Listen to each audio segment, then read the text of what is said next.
பசங்க எத்தனை பசங்கங்கிற ஒரு தகவல் வேணும். இது எந்த மீடியால தேடினாலும் கிடைக்காது பிரதர். நம்ம பசங்க தான் இதுல சோர்ஸா மாறணும். நம்ம பசங்க தான் இதுல தகவல் சொல்லணும். ஏன்னா இப்ப நான் இருக்கிற பகுதிக்கும் நம்ம பிரதர் வெற்றிவாகை அவர்கள் இருக்கிற பகுதிக்கும் பாத்தீங்கன்னா ரொம்ப தூரம். ஸோ நீங்க அங்க ட்ரிபிள் கேன்னு சொல்றீங்க, அந்த அந்த பகுதியில் இருக்கக்கூடிய தோழர்கள் தான் அந்த தகவலை கொண்டு வந்து சேர்த்தா மட்டும்தான் இதை இன்னும் கொஞ்சம் பேசுபொருள் ஆக்க முடியும். இன்னும் கொஞ்சம் நான் எப்படி சொல்றது, இன்னும் கொஞ்சம் நம்மளுடைய கேள்விகளை இன்னும் ஆக்ரோஷமா கேட்க முடியுங்கிறது தான் என் பாயிண்ட் ஆஃப் வியூ இருக்கு. சரி, நான் ஒரு விஷயம் சொல்லிடுறேன். ஆக்சுவலா இந்த மாதிரி நிகழ்வுகள் இன்டோர் ப்ரோக்ராம் அந்த பையனை வந்து ப்ரெஷர் பண்ணி கூப்பிட்டு போனாலும் அல்லது வந்து ஃப்ரீயா சும்மா கூட்டிட்டு போனா எந்த இது கூட்டிட்டு போனாலும் அங்க நடந்த நிகழ்வு அப்படிங்கிறது தப்பு. முதல்ல அந்த விஷயத்த பேசிக்கா நீங்க புரிஞ்சுக்கிடுங்க. என்ன அப்படின்னு சொன்னா, ஒரு முதல்வர் ஒன்று கலந்து கொள்ளக்கூடிய நிகழ்ச்சியில ஒரு பாதுகாப்பு புரோட்டோகால் இருக்கும். புரியுதா? அதை தாண்டி அங்க சில இடத்துல கருப்பு கொடி காட்டுவாங்க. சில நபர்கள் என்ன பண்ணுவாங்கன்னா கோஷம் பண்ணுவாங்க. அவங்க ஏதாவது கொள்கையோ இப்போ ஏதாவது ஒரு சட்டம் கொண்டு வராங்கன்னா அந்த சட்டத்துக்கு எதிராக கோஷம் போடுவாங்க. ஸோ இந்த மாதிரியெல்லாம் போடும்போது இயல்பாகவே அவங்கள கூப்பிட்டு அவங்களோட பேக்ரவுண்ட் செக் பண்ணுறது இயல்பு நார்மலான விஷயம். ஸோ அந்த மாதிரி கூப்பிட்டு செக் பண்ணாங்களா, இல்லை அவனை தண்டனை கொடுக்கறது மாதிரி ஸ்டேஷனில் வந்து ரொம்ப நேரம் காக்க வச்சுருந்தாங்களா அப்படிங்கிற கன்ஃபர்மேஷனை வந்து வேணும். இல்லை வேற ஏதாவது எழுதி கொடுத்து அந்த மாதிரி ஏதாவது பண்ணியிருக்காங்களா அப்படிங்கிறதையும் பார்க்கணும். இன்கேஸ் அவனுடைய டீட்டெயில்ஸ் ஏதாவது கலெக்ட் பண்ணிட்டு இருந்தாங்க அப்படின்னா வேற ஏதாவது பிரச்சனைகள் வரும்போது அப்போ வந்து அவனுடைய பேரை வந்து சேர்க்கறதுக்கான வாய்ப்பு இருக்கும். அதை பார்த்துக்கணும். ஆனால் நம்ம ஒரு விஷயம் நம்ம இது சொல்லும் போது ஒரு விஷயம் தெளிவா இன்னும் சொல்ற வேண்டியது, இந்த மாதிரி பொது நிகழ்ச்சிகள்ல கலந்துக்கும் போது இந்த டிவி கேன் கத்துறது இதெல்லாம் வந்து அவாய்ட் பண்ண சொல்லுங்க. ஏன்னா இப்போ அந்த அரங்கத்துல வந்து ஒருவேளை ஒரு டிஎம்கேவை சேர்ந்த சகோதரர்கள் இருந்திருந்தாங்க அப்படின்னு சொன்னா அது வேற மாதிரி ஒரு இஷ்யூ ஆயிரும். இப்போ நம்மளே வந்து ஒரு நிகழ்ச்சி நடத்துறோம், நம்ம தலைவர் கலந்து கொள்ளக்கூடிய நிகழ்ச்சியில வந்து இன்னொரு மாட்டு கட்சியை சேர்ந்தவங்க அவங்களுடைய தலைவர்கள் எடுத்து போட்டாலோ இந்த மாதிரி பெயர் சொன்னாலோ அது வேற மாதிரி ஒரு சட்ட ஒழுங்கு பிரச்சனையை கொண்டு வந்துடும். புரியுதா? அப்ப இதை அவாய்ட் பண்றதுக்கு நம்ம மேக்சிமம் நம்ம சொல்லக்கூடிய எல்லாருமே அந்த விஷயத்தையும் வந்து கருத்துல வச்சுக்கோங்க. புரியுதா? இன்னொன்னு, நம்ம இந்த மாதிரி பண்றோம், நாளைக்கு நம்ம பேரை சொல்லி இன்னொருத்தனும் வந்து இதே மாதிரி ஒரு கூட்டத்துல கூடி டிஎம்கேனுடைய கூட்டத்துல கூடி வேற ஏதாவது ஒரு வார்த்தைகளை சொல்லி அதனால பிரச்சனை ஏற்படுத்தலாம் இல்லையா? நீங்க பார்த்திருப்பீங்க இல்லையா, அன்னைக்கு தோல்ல துண்டு போட்டுட்டு கத்தியை வச்சுக்கிட்டு பிரச்சனை பண்ணது. அப்போ அதையும் இவங்க வந்து அந்த மாதிரியான நெகட்டிவிட்டி நமக்கு எதிராக செய்யறதுக்கு வாய்ப்பு இருக்கு. அதனால நம்ம சகோதரர்கள் மேக்சிமம் இதை ஒரு ஜாலியா பண்றது அல்லது ஒரு ட்ரெண்டுக்காக பண்றது அப்படிங்கிறத தாண்டி இந்த மாதிரிப்பட்ட விஷயங்கள்லாம் அவாய்ட் பண்றதுக்கும் நம்ம சொல்லணும். அது நம்ம சார்பா இருந்தா வந்து அறிவுறுத்தல் செய்யணும். அதையும் வந்து புரிஞ்சுக்கோங்க. சரியா? Okay bro. Okay, sure sure sure. பேசுறேன். இல்ல பிரதர், இல்ல ஒரே ஒரு தகவல் மட்டும் சொல்லிடுறேன், அதுக்கப்புறம் பேச வேண்டியங்க பேசுங்க. இங்க பாத்தீங்கன்னா அந்த பையன் கருப்பு கொடியோ அல்லது கர்ச்சீவை காமிச்சு பாத்தீங்கன்னா நான் உள்ள வைக்க மாட்டேன் அந்த மாதிரி வந்து எதுவும் பண்ணல. சும்மா டக்குன்னு ஒரு தூக்கி வச்சுட்டு உள்ள வச்சா அந்த வீடியோ ஃபுட்டேஜை பார்த்தா எல்லாருக்குமே அந்த தகவல் தெரியும். ரெண்டாவது பாத்தீங்கன்னா அது வந்து ஒரு கர்ச்சீப், அந்த பையன் பயன்படுத்துற ஒரு கர்ச்சீப்பை தான் அந்த பையன் வந்து தூக்கி காமிச்சான். இதுல ராஜ்மோகன் பாத்தீங்கன்னா அவருடைய வீடியோல பேசும்போது ஒரு விஷயத்த ரொம்ப தெளிவா ரொம்ப கரெக்டா பண்ணியிருப்பாங்க.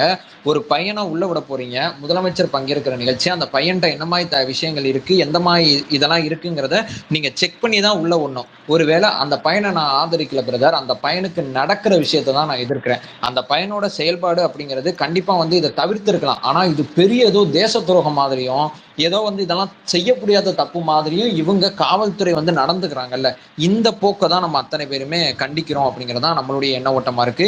வெற்றிவாகை பிரதர், உங்களுடைய பாயிண்ட் ஆஃப் வியூல ஒரு இடத்துல நம்ம எல்லாருமே சமரசமா இருப்போம், அதுல மாற்றுக்கிறதே கிடையாது. ஆனா அதை தாண்டி பாத்தீங்கன்னா அந்த பையன் பண்ண தப்புக்கு அந்த பையன் ஒரு பின் விளைவுகளை எதிர்கொள்றான் பாத்தீங்களா, அந்த பின் விளைவுகளை தான் நம்ம அத்தனை பேருமே கடுமையா எதிர்க்கிறோம், வேற எதுவும் இல்ல. கரெக்ட். ஆமா தியாகு, அது கரெக்ட் தான். பின்விளைவு வந்து வரக்கூடாது. இந்த அளவுக்கு அந்த பையனை வந்து காவல்துறை செய்ய வேண்டிய அவசியம் கிடையாது, அதுல மாற்றுக்கருத்து நமக்கு இருக்கு. பட் நான் என்ன சொல்ல வரேன்னா இந்த மாதிரி விஷயங்களை நம்ம அவாய்ட் பண்ணிக்கணும் அப்படிங்கறது சொல்றேன். புரியுதா? அதையும் நம்ம சைட்ல இருந்தா நம்ம எந்த அளவுக்கு கட்சியினுடைய கொள்கைகளை சித்தாந்தங்களை கொண்டு போறோமோ அதே மாதிரி நம்ம தான் இதையும் அறிவுறுத்த வேண்டி இருக்கு. அந்த பொறுப்பு நம்ம கிட்ட இருக்கு. ஏன்னா இது வேற, நான் என்ன சொல்ல வரேன்னா இன்கேஸ் அந்த நான் இதை பெருசா சொல்ல, இது வந்து ஒரு பெரிய இண்டோர் நிகழ்ச்சி. அந்த டிவிகேன்னு முதல்வர் கலந்து கொள்ளக்கூடிய நிகழ்ச்சியில் ஒரு பையன் கத்துனான் தெரியுமா? நீங்க பாத்திருப்பீங்க, ஒரு வீடியோ பாத்திருப்பீங்க. அந்த டைம்ல இன்கேஸ் ஒரு டிஎம்கே காரன் பக்கத்துல இருந்து அந்த பையனை அடிச்சாலோ வேற ஏதாவது பிரச்சனை ஆனாலோ அது யாருக்கு இழப்பு? அது புரியுதா? அது நம்மளே வம்பிழுத்தது மாதிரி தானே இருக்கும். அது நம்ம வம்பிழுத்தது தானே. அது நம்ம ஒரு நிகழ்ச்சி நடத்துறோம், ஒரு பொதுக்கூட்டம் நடத்துறோம், அது பக்கத்துல வந்து ஒரு டிஎம்கேவை சேர்ந்த ஒருத்தன் இதே மாதிரி வந்து மு.க. ஸ்டாலின் சொல்லி கத்தனா என்ன செய்வோம்? நம்ம நம்ம நம்ம நம்ம பசங்க என்ன செய்வாங்க? புரியுது. இல்ல இது ஆக்சுவலா ப்ரோ நீங்க நீங்க சொல்ற பாயிண்ட் இல்ல ஒரே ப்ரோ ஒரே ஒரே ஒரு செகண்ட், சாரி டு இன்டரப்ட், ஒரே ஒரு செகண்ட். அந்த முதல்வரோட கான்வாய் நடக்கும்போது ஒருத்தர் நம்ம இந்த மாதிரி பசங்க குறுக்க வராம பாத்துட்டு இருக்க வேண்டியது யாரோட கடமை? காவல்துறையோட கடமை. காவல்துறை என்ன பண்ணிட்டு இருந்துச்சு? கோட்டை விட்டு தூங்கிட்டு இருந்தாங்களா என்ன? இது ஆக்சுவலா அது காவல்துறை வந்து ஒரு புரோட்டோகால் படி அவங்க வந்து ஒரு பாதுகாப்பு ஸ்ட்ரிக்ட் இல்ல பண்ணிருக்கணும். அது பண்ணவே இல்லை சாண்டி அவங்க. இல்ல இல்ல இல்ல அது அது ஆக்சுவலி அது நம்ம அது இங்க இன்னவிட்டபிள். பாருங்களேன். அந்த கிரௌடு அவ்வளவு இருக்கும்போது இட்ஸ் இன்னவிட்டபிள்.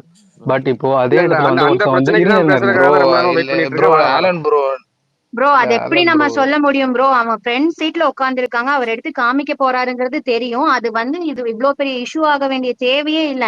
அது வெறும் கர்ச்சிப் தான். நீங்க சொல்லிருந்தா அந்த பையன் அதை மடிச்சு உள்ள வச்சிருக்க போறான். That's it.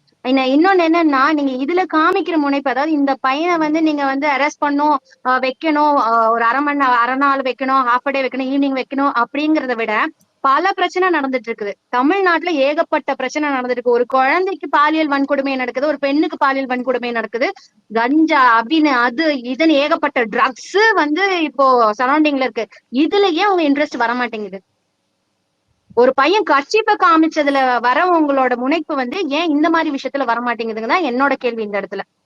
இல்ல கண்டிப்பா சிஸ்டர், பிரதர், இதெல்லாம் வந்து கண்டிப்பா. நம்ம போஸ்ட் பண்ண வேண்டியதுதான் கண்டிப்பா. பட் ஆல்ரெடி நம்ம இன்னொருத்தர் சொன்னார்ல, இந்த மாதிரி நம்மளும் இதை அவாய்ட் பண்றதும் பெட்டர். ஏன்னா வந்துட்டு அந்த நேரத்துல வந்து ஒருத்தர் வந்து ஆப்போசிட்ல வேற மாதிரி ஒரு கண்டிஷன்ல இருக்கும்போது இருந்தா அங்க ஒரு கை கலப்பு நடந்திருக்கும், அது பெரிய பிரச்சனை. சோ இது அவாய்டும் பண்றதும் நம்ம சொல்லணும். பட் இது ஒரு பெரிய இல்ல குத்தமும் இது வந்து கிடையாது. அவாய்ட் பண்றது நல்லதுதான். இன்னொன்னு இதை பண்றது எல்லாமே பாத்தீங்கன்னா டீனேஜ் பசங்க. Just now 17, just now 18, just now 19 இனிமேல் தான் அவங்க கத்துப்பாங்க. லைக் நம்ம சொல்லலாம், நம்ம புரிய வைக்கலாம், but it will take some time. ஓகேங்களா? நம்ம கோவையில இவ்ளோ வயசான கோவையில நம்ம நமக்கே தளபதியினுடைய ஒரு நிமிஷம், கோவையில நம்ம தளபதியினுடைய ரோட் ஷோ நடக்கும்போது ஒரு பையன் மரத்துல வந்து குதிச்சான், ஞாபகம் இருக்கா? அந்த பையன் யார் அப்படிங்கிறத விஜய் டாக்ஸ் பிரதர் வந்து ஒரு வீடியோ எடுத்து போட்டாரு அந்த பையன்கிட்ட பேசி. நீங்க யாராவது பாத்தீங்களா அது? அவன் ஆக்சுவலா பார்த்தோம் ப்ரோ நாம் பார்த்தோம் தமிழர் ப்ரோ. கட்சியை சேர்ந்த பையன். அவன் என்ன பண்றானே தெரியாம ஏதோ ஒரு இதுல பண்ணான். அது நமக்கு எவ்வளவு கெட்ட பேர் இருந்துச்சு, புரியுதா? அப்ப அதை வந்து நம்மளால கண்ட்ரோல் பண்ண முடிஞ்சதா எந்த கட்சிக்காரன் வந்து சேர்ந்தான் அப்படின்ட்டு? அதே மாதிரிதான் முதல்வரோட நிகழ்ச்சியில என்ன நான் என்ன சொல்ல வரேன்னா, முதல்வர் நிகழ்ச்சிக்கு வந்து ஒரு புரோட்டோகால் இருக்கும். இன்கேஸ் நம்ம பையன் தான் அதை கத்தினாலும் சரி, வேற ஏதாவது ஒரு அந்த பக்கத்துல இன்னொருத்தன் நின்று அதுல ஒரு மாறி மாறி தகராறு நடந்தனாலே ரெண்டு பக்கமும் எஃப்ஐஆர் போடுவாங்க, நம்ம பையனும் பாதிக்கப்படுவான். புரியுதா? நான் அதனாலதான் சொல்றேன், ஒரு விளையாட்டா செய்யக்கூடிய விஷயங்கள் வந்து வினையாகிடக்கூடாது. அதே நேரத்துல அந்த பையன் மேல எடுத்துக்கூடிய ஆக்ஷன் இருக்கு இல்லையா, அதை வந்து நம்ம தப்புன்னு சொல்றோம். கண்டிப்பா அப்படி ஒரு சம்பவம் நடந்துருந்துச்சுன்னு சொன்னா அதுக்கு எதிராக நம்ம மிகப்பெரிய அளவுல போராடுவோம், சத்தமா அதுக்கு எதிராக கருத்துக்களை தெரிவிப்போம். பட் நான் என்ன சொல்ல வரேன்னா, இந்த மாதிரி விஷயங்களை வந்து அவாய்ட் பண்றது நல்லது அப்படிங்கிறேன். விளையாட்டுக்கிறது நம்ம வந்து விளையாட்டு பிள்ளைங்க கிடையாது, நம்ம வந்து வெறும் சினிமா ரசிகர்கள் மட்டும் கிடையாது. நாம வந்து ஒரு அரசியல் கட்சியில வந்தாச்சு. நம்முடைய செயல்பாடுகள் ரொம்ப மெச்சூர்டா இருக்கணும். வெளியே இருந்து பார்க்கக்கூடியவன் நம்மள மெச்சூரிட்டியா பார்க்கணும். நம்ம செய்யக்கூடிய சின்ன சின்ன விஷயங்கள் கூட நமக்கு ஒரு நெகட்டிவிட்டியை ஏற்படுத்திடக்கூடாது. முதல்ல அதை புரிஞ்சுக்கோங்க, சரியா? அதைத்தான் நான் சொல்ல வரேன், வேற எதுவுமே இல்ல. அந்த பையனுடைய டீட்டெயில்ஸ் கலெக்ட் பண்ணுங்க. நிச்சயமாக அவனுக்கு அநியாயம் நடந்துருச்சுன்னு சொன்னா நிச்சயமாக நம்ம அதை சத்தமா பேசுவோம், அதுல மாற்றுக்கிறதே கிடையாது. இதுல இன்னொரு விஷயம் ப்ரோ, இதே மாதிரி முதல்வர் சொல்விகர் பங்கேற்கக்கூடிய ப்ரோ ஒரு நீங்க விழாவில் ப்ரோ வந்து பாத்தீங்கன்னா பெண்களோட துப்பட்டா, கருப்பு துப்பட்டாவை வந்து இதே திமுக அரசாங்கம் தான் கழட்டி வாங்க வச்சு தடை பண்ணாங்க. ஒரு ஈவெண்ட்ல ஆமா, தடை பண்ணாங்க. இது ப்ரூஃப் இருக்கு, அபிஷியல் ப்ரூஃப் இருக்கு. கண்டிப்பா. எந்த அடிப்படையில என்னன்னா ஒரு ப்ரோ, நீட் இல்ல எக்ஸாம் இதேதான் கவர்னரோட இதுக்கு வந்துட்டு நம்ம உடனே சொல்லி முடிச்சிருக்க மாட்டோம். அது சொல்லணும்னு நினைச்சேன். என்னன்னா கவர்னரோட ஈவெண்ட்ல நடக்கும் போது இவங்க வந்து ஒரு எப்படி தெரியுமா பேசினாங்க, அது வந்து ஒரு என்னன்னா ஒரு நம்மளுக்கே செய்த ஒரு பெரிய துரோகமாய் பேசிட்டு இருந்தாங்க தெரியுமா? கவர்னர் ஈவெண்ட்ல பிளாக் கலர் ஷால் எதுவும் யூஸ் பண்ணக்கூடாதுன்னு. ஓகே இதே ஆமா, இவங்க ஈவெண்ட்லயும் அதே நடந்தது. ஆமா அது ஏதோ வந்து பெரிய விரோதம் பண்ண மாதிரி பேசிட்டு இருந்தாங்க இதே மீடியாஸ். ஒரு ஷால் போட்டு போக கூடாதாங்கன்ற மாதிரி. யாரு? இந்த யூடியூப் ரூட்டர்ஸ் இந்த மாதிரி 4 பேர் இருக்காங்கல்ல, ஆமா இதே அரசாங்கம் கவர்னர் தான். ஈவெண்ட்ல பிளாக் கலர் ஷால் ஸோ போட்டு. அதான் இது வந்து பாத்தீங்க, அவங்களுக்கு வந்தா ஒரு மாதிரி, இவங்களுக்கு வந்தா வேற மாதிரி. இல்ல தம்பி, அது அது என்னன்னா எல்லாரும் ரூல் புக். உளவுத்துறைக்கு தகவல் வரும், உளவுத்துறைக்கு ரிப்போர்ட் வரும். என்னன்னா முதல்வர் கலந்து கொள்ளக்கூடிய நிகழ்ச்சியோ அல்லது கவர்னர் கலந்து கொள்ளக்கூடிய நிகழ்ச்சியில கருப்பு கொடி காட்ட போறாங்க அப்படிங்கிற தகவல் வந்து முன்கூட்டியே ஏதாவது வரும். அப்படி இருக்கக்கூடிய பட்சத்துல அவங்க முன்னெச்சரிக்கை நடவடிக்கை எடுப்பாங்க. இது பாதுகாப்பு சம்பந்தப்பட்டது. இப்போ அந்த ஒரு அடிப்படை இல்ல பிரதர், நான் அதை வந்து நான் தப்புன்னு சொல்லல. பட் இதே நிகழ்ச்சி அங்க நடக்கும்போது அவங்க வேற மாதிரி அதை ப்ரொஜெக்ட் பண்றாங்க. அது ஆளுங்கட்சி இப்போ அப்படித்தானே இருப்பாங்க. ஆளுங்கட்சி அவங்க தரப்புல இருக்கிறதா அவங்க ஆதரிப்பாங்க. அவங்களுக்கு எதிராக இல்ல இருந்துச்சுன்னா அதை அதேதான். அவங்க எதிர்ப்பாங்க. வந்து கவர்னர் ஈவெண்ட்ல வந்து இவ்வளவு இதா பண்றீங்களே, என்ன இது என்னன்னா ஒரு இல்ல மனித அது உரிமை ரொம்ப இல்லையான்ற செலக்டிவ் மாதிரி பேசினாங்க. அம்னீஷியா மாதிரி இருக்கு ப்ரோ. அதாவது நம்ம நம்ம எல்லாரும் எக்ஸாக்ட்லி. கரெக்டான கருத்தை பேசுறோம். பட் ஆனா எல்லாமே ஒரு செலக்டிவ் அம்னீஷியா மாதிரி நம்ம பண்ணக்கூடாதுன்னு சொல்லிட்டோம். சரி நம்ம பண்ணாம இருக்கிறோம். ஆனா ஒருத்தன் வந்து நம்மள இது பண்ணிக்கிட்டே இருக்கான். அது ரியாக்டும் பண்ணக்கூடாது. இது இப்படி ப்ரோ, இது என்ன மாதிரி பாலிடிக்ஸ்னே புரியல ப்ரோ. இது இது இது சலிப்புத்தன்மை இது வேணும்ன்றது ஆமா ஒரு மாதிரி பயாஸ்டு சலிப்புத்தன்மையா இருக்கு. அதாவது நீங்க இன்னொரு பண்ணாதீங்க விஷயம் இன்னொரு விஷயம் சொல்றேன். நான் இந்த மேட்டர் நான் மறந்துட்டேன். உதாரணமா கன்னியாகுமரி மாவட்டத்துல ஸ்காட் காலேஜ்னு ஒரு காலேஜ் இருக்கு. அங்க வந்து நம்ம ஆதவ அர்ஜுன் அவங்கள சீஃப் கெஸ்டா கூப்பிட்டுருந்தாங்க. அவரும் ஒரு ஒரு ஒரு கெஸ்டா அந்த வாய்ஸ் ஆஃப் காமன் நிறுவனத்தினுடைய தலைவரா அவர் வந்து கலந்துக்கிட்டாங்க. நம்ம பசங்க என்ன பண்ணாங்கன்னா அங்க போயிட்டு கொடியை காமிச்சு இந்த மாதிரி இதா பண்ணாங்க. அதுக்கப்புறம் அவங்களுடைய மைண்ட் செட் எப்படி மாறுதுன்னா, தாவேகாவை சேர்ந்த தலைவர்களை, இந்த மாதிரி அரசியல் கட்சியினுடைய தலைவர்களை கட்சியினுடைய இந்த காலேஜ் நிகழ்ச்சிகளுக்கு இந்த மாதிரி கெஸ்டா அழைக்க வேண்டாம் அப்படின்னு சொல்லி அங்க ஒரு முடிவு எடுத்தது மாதிரி ஒரு தகவல் வருது. ஏன் அப்படின்னா ஒரு காலேஜுக்குள்ள அந்த நிர்வாகத்துக்குள்ள எல்லா கட்சிக்காரங்களும் இருப்பாங்க. அப்போ ஒரு சின்ன செயல் ஆர்வமா செய்யறது நமக்கு எவ்வளவு பெரிய இம்பாக்ட் ஏற்படுத்துது பாத்தீங்களா, எவ்வளவு பெரிய நெகட்டிவிட்டியை உருவாக்குது பாத்தீங்களா. அந்த விஷயத்த தான் நான் சொல்லியிருக்கிறேன். புரியுதா? அதே நேரத்துல இங்க ஒரு சார்பா நடக்குது. சில விஷயங்கள்ல வந்து அவங்களுக்கு இஷ்டப்படி அவங்களுக்கு தோதுவா இருக்கிறத அவங்க ஆதரிக்கிறாங்க. இது கவர்னர் கலந்துகிட்ட ஒரு நிகழ்ச்சி. அங்க வந்து ஒருத்தர் திமுகவுடைய தலைவர் கொடி ஒரு கர்ச்சீஃப் எடுத்து காட்டினா இதே நபர்கள் அதை புகழ்வாங்க, அதை ஆதரிச்சு பேசுவாங்க. அது நமக்கு தெரியும். ஆனா நம்ம சைட்ல அப்படிப்பட்ட மிஸ்டேக் வர வேண்டாங்கிறதான் என்னுடைய கருத்து. புரியுதா? இல்ல பிரதர், கண்டிப்பா கண்டிப்பா. ஏன்னா நம்ம சைடு பாத்தீங்கன்னா உங்களுக்கு நல்லா தெரியும் பிரதர். நீங்க பேசிக்கிட்டு இருக்கீங்க, நானும் பேசிக்கிட்டு இருக்கேன். பொலிட்டிசைஸ் ஆகுறது நம்ம சைடு கொஞ்சம் கம்மியா இருக்கு. நம்ம சைடு ஆயிடுவாங்க, அந்த நம்பிக்கையும் நமக்கு நிறையவே இருக்கு. இல்ல ப்ரோ, இப்பதான் நிறைய கேள்வி இன்ஃபர்மேட்டிவ் கேட்கறோம். பிரதர். நானும் எனக்கு எப்படி சொல்ல, எனக்கு புரிதல் இல்லையா இல்லாட்டி உண்மையிலேயே ஒரு கோவம் வருதா என்னன்னு தெரியல ப்ரோ. நீங்க கண்டிஷன் மேல கண்டிஷன் மேல கண்டிஷன் போடுறீங்க. ஆனா அந்த கண்டிஷன்லாம் ஒரு ஒரு ஒரு அடுத்த அடுத்த அரசியல் கத்துக்கணும்னு நினைக்கிறவனுக்கு தான் இவ்வளவு கண்டிஷன் இருக்கு. ஆனா அரசியல் என்னன்னு கருத்து குடிச்சவன் இதை விட மோசமான செயல் செய்யறான். அந்த கண்டிஷன் அங்கெல்லாம் ஒண்ணுமே அப்ளை பண்ண மாட்டேங்குது. இங்க வளரவே விட மாட்டேன்றீங்களே, கத்துக்கவே விட மாட்டேன்றீங்களே. எது பண்ணாலும் நம்ம பண்ணாத செய்தி வெளியே பண்ணாதன்னு வருமா? சொல்றீங்க. ஒரு நிமிஷம். நம்ம செய்தி நம்ம தும்முனா கூட வெளியே வந்துரும். ஒரு சின்ன துரும்பா பாருங்க. ஒரு நம்ம கட்சியில ஒரு அடிப்படை உறுப்பினர் பொறுப்புல தான் இருக்கிறாங்க. ஒரு வேற எந்த இதுவுமே இல்லை. அவங்க ஒரு மாற்று கட்சியில போன உடனே அவங்களுக்கு அந்த அளவுக்கு ஒரு ஒரு என்ன சொல்றது ஊடக வெளிச்சம் வருது. ஏன் அப்படின்னா நம்ம இன்னைக்கு வளரக்கூடிய கட்சியா இருக்கிறோம். நம்ம வந்து மீடியாக்கள் மத்தியில ஃபோக்கஸ் பண்ணக்கூடிய கட்சியா இருக்கிறோம். அப்படி இருக்கும்போது நம்ம செய்யக்கூடிய ஒவ்வொரு செயல்களையும் பாக்குறாங்க. புரியுதா? அதனால கொஞ்சம் கவனமா இருக்கணும்னு சொல்றது. இது கட்டுப்பாடு கிடையாது. பிரதர், அரசியல் ரொம்ப சிம்பிள் பிரதர். நமக்கான இமேஜை பார்த்தீங்கன்னா நம்ம உயர்த்த வேண்டிய அவசியம் இருக்கு. ஆப்போசிட்டோட இமேஜை பார்த்தீங்கன்னா நம்ம கிரிட்டிசைஸ் பண்ண வேண்டிய அவசியம் இருக்கு. இவ்வளவுதான் அரசியல். இதை தாண்டி வேற எதுவுமே இப்ப இருக்கக்கூடிய மீடியா அரசியல் கிடையாது. கள அரசியலுங்கிறது வேற, மக்களுக்கு தொண்டு செய்யறதுங்கிற வேற. நம்ம மக்களுக்கு தொண்டு சென்று அதிகாரத்துக்கு போயிடுவோங்கிற பயத்துல நம்மளுடைய இமேஜை பார்த்தீங்கன்னா தொடர்ச்சியா உடைச்சுக்கிட்டே இருக்கிற வேலையை பார்க்குறாங்க. நம்ம கொஞ்சம் இப்போ நம்ம வெற்றிவாகை பிரதர் சொல்ற மாதிரி நம்ம கொஞ்சம் கவனமா இருக்க வேண்டிய அவசியம் இருக்கு. மற்றவனோட நம்ம இன்னும் கொஞ்சம் சரியா இருக்க வேண்டிய அவசியம் இருக்கு. ஏன்னா மற்றவன் மக்கள்கிட்ட நம்பிக்கை இழந்துட்டான். நம்ம மக்கள்கிட்ட நம்பிக்கை, நம்ம அண்ணனுக்கு அதிதீவிரமான நம்பிக்கையில அண்ணன் மேல இருக்காங்க மக்கள். அந்த நம்பிக்கையை நம்ம தொடர்ச்சியா காப்பாற்ற வேண்டிய அவசியம் இருக்கு. ஏன்னா அண்ணன் சம்பாதிச்ச நம்பிக்கை எது?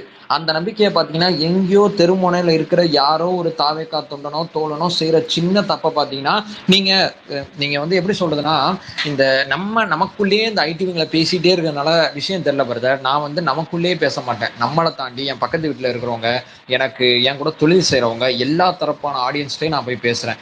எல்லாட்டையும் எந்த செய்தியுமா போய் சேருது? முதல்ல பாத்தீங்கன்னா அந்த ஒரு இஷ்யூல பாத்தீங்கன்னா ஒருத்தர் கத்தி வச்சுட்டு சுத்திட்டு இருந்தாரு பாத்தீங்களா, அதுக்கு மறுப்பு செய்தி நம்ம வெளியிட்டோம்னு சொல்லி நம்ம அத்தனை பேருமே நினைச்சுக்கிட்டு இருக்கோம். அத்தனை பேருக்கு போய் சேர்ந்துருச்சுன்னு நினைச்சுக்கிட்டு இருக்கோம். ஆனா போய் சேரல.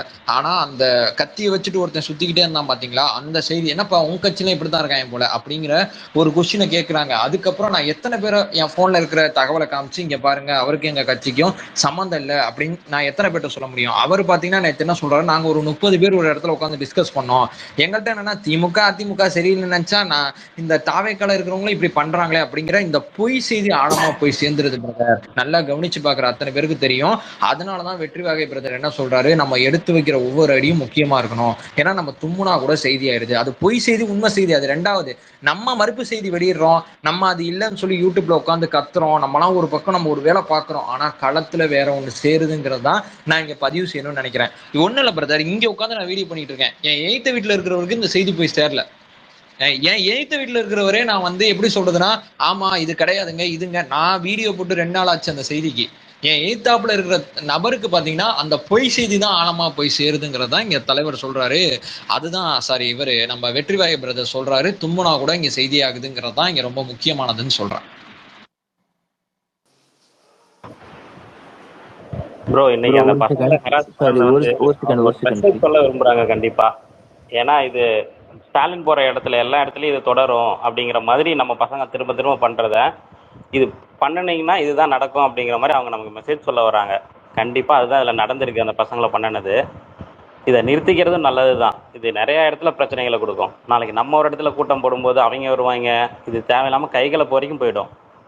பிரதர் இப்போ நம்ம யூடியூப்ல பேசுறோம் பிரதர், நமக்கும் அந்த மரியாதை தெரியாம நமக்கு இப்போ கூட நான் முதலமைச்சர் ட்வீட் போட கூட மாண்புமிகுங்கிற வார்த்தையை நம்ம சேர்த்து வச்சுதான் போட வேண்டிய அவசியம் இருக்கு. என்னதான் இருந்தாலும் அவரை நமக்கு பிடிக்குது பிடிக்கல, அவருடைய செயல்கள் நமக்கு மாற்று கருத்து இருக்கு மாற்று கருத்து இல்லை, என்ன இருந்தாலும் இப்ப எனக்கும் சேர்த்தா அவர் தான் முதலமைச்சர், உங்களுக்கு சேர்த்தா அவர் தான் முதலமைச்சர். ஸோ அவரோட நிகழ்வுல ஒரு விஷயம் செய்ய போய் இவன் ஒண்ணு பேச போய் அவன் ஒண்ணு பேச போய் 2 பேருக்கு நடுவில் ஒரு பிரச்சனை வர்றதுக்கு காரணம் தாவேக்காரங்கிற செய்தி வர வேணாங்கிறது தான் என்னுடைய ஐடியாலஜி, என்னோட தற்பஸ். எவனோ எங்கேயோ எப்படியோ போட்டோம், நம்ம பசங்க நம்ம தோழர்கள் இங்க தெளிவா இருக்கணும். நம்ம வந்தது டீசன்ட் பாலிடிக்ஸ் பண்ணது அப்படிங்கறதான் இங்க நான் மீண்டும் ஒரு முறை பதிவு செய்ய விரும்புறேன். பேசுற தோழர்களா இருந்தாலும் சரி, எழுதுற தோழர்களா இருந்தாலும் சரி, எங்கேயுமே நம்ம அண்ணனோட வளர்ப்பு எப்படி இருக்குங்கிறத நம்ம ஆவணப்படுத்திக்கிட்டே இருக்கணும். நம்ம பசங்க செய்யற பல நல்ல விஷயங்கள் இங்க போய் சேர்றதுக்கு தாண்டி பாத்தீங்கன்னா அதற்கு முன்னாடி நம்ம பண்ற சின்ன தப்பை கொண்டு போய் சேர்த்துறாங்க. அதுதான் இங்க நான் சொல்றேன். அவங்களுக்குள்ள எல்லாரும் பாருங்க ஒரே நேரத்துல ஒரு விஷயத்த போட்டு அடியோடின்னு அடிப்பாங்க. அடிச்ச அந்த செய்தியை அது பொய் செய்திங்கிறது நமக்கு தெரியும், அதை போய் அவங்கள்ட்ட ரெஜிஸ்டர் பண்ணிடுறாங்க. அது இல்லைங்கன்னு நம்ம சொல்றதுக்கு நமக்கு பெரும் நேரம் ஆகுது, பெரும் டைம் ஆகுது. அதே நேரத்துல பாத்தீங்கன்னா நம்ம ஒரு அவங்கள பத்தி ஒரு விஷயத்த நம்ம கொண்டு போய் ஒரு யூடியூப்லயோ அல்லது ஒரு ட்விட்டர்லயோ நம்ம கொண்டு போய் சேர்த்தா நம்ம பசங்க பாத்தீங்கன்னா அதை கொஸ்டின் பண்ண மாட்டாங்க, கேள்வி கேட்க மாட்டாங்க. இப்ப உதாரணத்துக்கு பிரதர், நாளைக்கு நான் சாம்பிளா ஒரு விஷயம் சொல்றேன் பிரதர், நீங்க மியூட் போட்டுங்க. இவர் வெற்றிவாக பிரதர் பேசும்போது மியூட் ஆன் பண்ணிங்க, பேசாத போது மியூட் போட்டுங்க. அதாவது நாளைக்கு இந்த உடன்பிறப்பை வா அப்படிங்கிற ஒரு நிகழ்வை பாத்தீங்கன்னா முதலமைச்சர் வந்து டிசைன் பண்ணி நடத்திக்கிட்டு இருக்காரு. இப்ப நான் வந்து அவரை தனிப்பட்ட முறையில நான் எந்த தப்பும் நான் சொல்ல போறது இல்லை. நாளைய தினம் பாத்தீங்கன்னா அவருடைய நிகழ்ச்சியில நடக்கிற அவர் கட்சிக்காரங்க அவரை எப்படி ஏமாத்துறாங்க அப்படிங்கிற அரசியலை நாளைக்கு நான் இந்த தளத்துல கொண்டு வந்து சேர்க்கிறேன் பிரதர். அதே நேரத்துல எல்லாத்துக்கும் தரவோட ஆதாரத்தோட கொண்டு வந்து சேர்க்கிறேன். சும்மா நான் உட்காந்துட்டு யூடியூப்ல ஒரு வீடியோ பண்ற தகவலை அதை நான் கொண்டு வந்து சேர்க்கல, ஆழமா கொண்டு வந்து சேர்க்கிறேன். அதே நேரத்துல அந்த செய்தி நம்ம பசங்க டேக் ஓவர் பண்ண மாட்டாங்க. அதுதான் எங்க அத்தனை பேருக்குமே இருக்கிற வருத்தம். அவங்க நம்மளை பத்தி ஒரு குறைபாடு சொல்லும் போது நம்ம பதில் சொல்றோம், ஆனா அந்த குறைபாடு வேகமா போய் சேர்ந்துருது, பதில் போய் சேர மாட்டேது.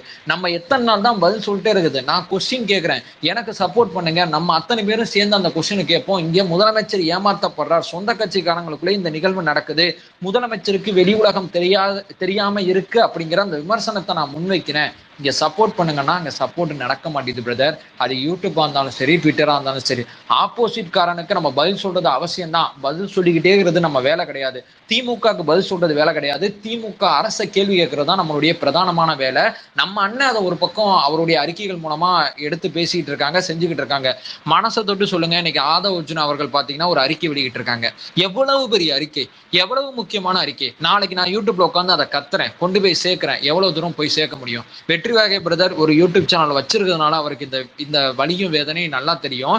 இந்த செய்தி பிரதர் நாளைக்கு உங்க சேனல்ல போட்டா என்ன நடக்கும் பிரதர்? நான் மட்டும் பேச விரும்பல, நீங்களும் சொல்லுங்க. நம்ம பசங்க ஏன் ஆப்போசிட்டா கொஸ்டின் கேட்க மாட்டாங்க?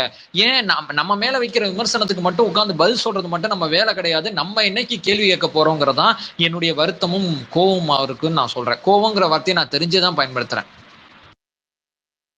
சரி தியாகு, ஆக்சுவலா நீங்க பேசுங்க. சொல்லுங்க. இல்ல பேசுங்க. பேசுமா. சரி ஓகே. ஆக்சுவலா ஓவரால் நம்ம பேசின எல்லா கருத்தும் வேலிடான கொஸ்டின்ஸ்.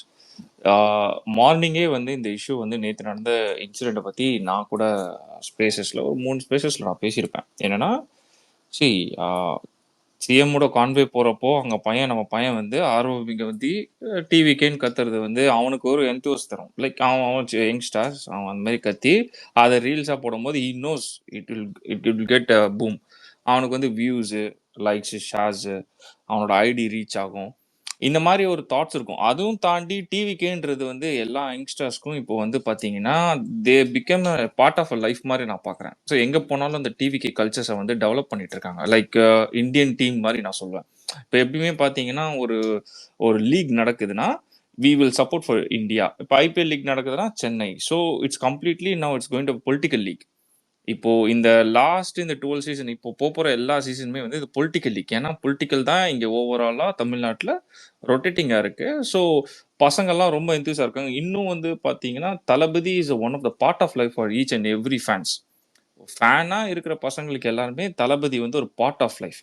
ஸோ அவங்க வந்து இந்த டிவிக்கே வந்து ரொம்ப எமோஷனலா கனெக்ட் ஆயிட்டு பசங்க வந்து ரொம்ப ஆர்வம் மிகுதி பண்றாங்க. ஃபர்ஸ்ட் வந்து இதை வந்து தடுக்கணுன்றது, இதை வந்து அவாய்ட் பண்ணணுன்றது நான் எதிர்பார்க்குறேன். என்னன்னா ஃபியூச்சர்ல லைக் ஆஸ் அந்த ப்ரோ சொன்னதும் சரி, இன்ஃபர்மேட்டிவ் ப்ரோ சொன்னதும் சரி, என்னன்னா அந்த இடத்துல ஒரு டிஎம்கே குடிச்சுக்கிட்டு ஒருத்தன் இருந்தானா, அவன் ஒரு கோளார பிடிச்சவனா இருந்திருந்தானா டிஎம்கேக்காரன், அங்க நம்ம பசங்க கூட சண்டை வந்திருக்கும், கிளாஷ் ஆயிருக்கும். ஆப்வியஸ்லி அது தடுக்கிறதுக்கு முயல்றதுக்கு முன்னாடி இன்சிடென்ட்ஸ் கேன் பி ஹேப்பன். அவன் இன்ஜூர் ஆயிருக்க வேண்டிய வாய்ப்பு இருக்கு, நிறைய இருக்கு, சான்சஸ் இருக்கு. இந்த மாதிரி விஷயத்த நம்ம பசங்க கொஞ்சம் ஸ்டாப் பண்ணிக்கிறது நல்லதுன்னு நான் நினைப்பேன், அவாய்ட் பண்ணிருக்கிறது நல்லதுன்னு நினைப்பேன். அண்ட் இன்னொரு விஷயம் என்னன்னா, personally the media and the government, current government வந்து எப்படி டிவிக்கு அப்ரோச் பண்றாங்கன்னு ஒரு மெத்தட் இருக்கு. It's very brutal. கிட்டத்தட்ட ப்ரூட்டலா அப்ரோச் பண்றாங்க. எப்படின்னா, இந்த பசங்கெல்லாம் காலேஜ் ஸ்டூடெண்ட்ஸ், இவங்களை வந்து அந்த மீட்டிங் கூட்டு போனதே ஃபர்ஸ்ட் தப்பு. தொடர்ந்து இந்த திமுக அரசு இவங்க நடத்துற மாநாடு, இவங்க நடத்துற மீட்டிங்கெல்லாம் இந்த மாதிரி ஆள் சேர்க்கும் விதமா படிக்கிற மாணவர்கள், ஏதோ மக்கள் ஏமாந்த மக்களை வந்து காசுக்கும் பணத்துக்கும் கூட்டு போயிட்டு அவங்க ஆள் சேர்க்கும் முகாம கொண்டு போறாங்க. இங்க என்ன மேட்டர்னா, இது ஒரு சிஎம் புரோட்டோகால். சிஎம்ஸ் வந்து அட்டன் பண்ற ஒரு விழால இட்ஸ் ஆடிட்டோரியம். நீ என்ட்ரன்ஸ் அங்க ஒண்ணுதான் இருக்கும். அந்த என்ட்ரன்ஸ்ல தரவா செக் பண்றதுல எனக்கு தெரிஞ்ச பெரிய இஷ்யூ இருக்காது. செக் பண்ணிருக்கணும், செக் பண்ணல போலீஸ், ஃபர்ஸ்ட் தப்பு. செகண்ட், அந்த பையன் இது காமிக்காம அவாய்ட் பண்ணிருக்கணும். எஸ், இட்ஸ் ரைட், அந்த பையனும் அதை அவாய்ட் பண்ணிருக்கணும். தேர்டு, இப்போ அந்த பையன் காமிச்சிட்டான், என்னன்னு பண்ணிருக்கணும், அந்த பையனை கூப்பிட்டு போய் அட்வைஸ் பண்ணிட்டு இதுக்கு மேல இது பண்ணாதப்பா, it is not good, or else அந்த பையனை இந்த விழால இருந்து வெளியேற்றிருக்கணும். நீ போப்பா, இட்ஸ் அவுட் ஆஃப் லா, நீ பண்ணது தப்பு, சரி இங்கிருந்து நீ மூவ் ஆன் ஆகுன்னு சொல்லி அவனை அமுச்சு விட்டுருக்கணும். இது பண்ணியிருந்தா ஒரு matured government or matured politician or like a police, what else, அங்க இருக்க security guard and security systems இது இப்படிதான் வந்து அதை ஹேண்டில் பண்ணிருக்கணும். ஏன்னா he is a college student. Warn பண்ணி அனுப்புறதுல எவ்வளவு பெரிய விஷயம். அதுதான் அந்த பையனுக்கு வேணும். அவனுக்கு புரிதல் இல்லை, அவ்வளவுதான். சிம்பிளா சொன்னா அந்த பையனுக்கு புரிதல் இல்லை. இது அவன் ஆர்வம் மிகுதி பண்ணிட்டான் அந்த வேலையை. இது ஒரு போலீஸோ அங்க இருக்க செக்யூரிட்டி கார்டோ இன்ஃபார்ம் பண்ணி அந்த பையனை ரிமூவ் பண்ணிருக்கணும். இதுதான் பண்ணிருக்கணும் ஆக்சுவலா. ஆனா அதை விட்டுட்டு இவங்க என்ன பண்ணாங்கன்னா, அவன் கூட சேர்ந்து ஒரு 2 பேரை தூக்கிட்டு போய் விசாரணைன்ற பேர்ல வச்சு ரொம்ப நேரமா நிக்க வச்சு நியூஸ்ல ஸ்ப்ரெட் ஆகி அவன் ஃபேஸ் எல்லாம் வெளில வந்துருச்சு. இப்போ நீங்க பாத்தீங்கன்னா நியூஸ்லாம் நீங்க பாத்திருப்பீங்க. ஐ திங்க் ஒரு 3 நியூஸ் சேனல் இது கவர் பண்ணாங்க. அந்த 4 பசங்க, அந்த 2 ரோலையும் எல்லா பசங்களையும் ரெட் மார்க் பண்ணி காமிச்சாங்க. What is the purpose of like இந்த பசங்களை காமிச்சு ரெட் மார்க் பண்ணணும்னு என்ன அவசியம்? ஸ்டாலின் ஒலிக, இல்ல நெகட்டிவ் வயலன்ஸ், இல்ல நெகட்டிவ் ஸ்லோகன்ஸ் ஏதாவது பண்ணானுங்களா? கிடையாது. ஒரு பையன் சும்மா டிவி கேன்ட்டு தளபதியோட ஃபேஸ் இருக்க ஒரு கச்சிஃபை காமிச்சிருக்கான். இதை அவாய்டு ஈஸியா பண்ணிருக்கலாம், வார்ன் பண்ணிருக்கலாம், அவனுக்கு அட்வைஸ் பண்ணிருக்கலாம். இதுதான் கவர்மெண்ட் இப்படிதான் அப்ரோச் பண்ணிருக்கணும். அவாய்ட் பண்ணிருக்க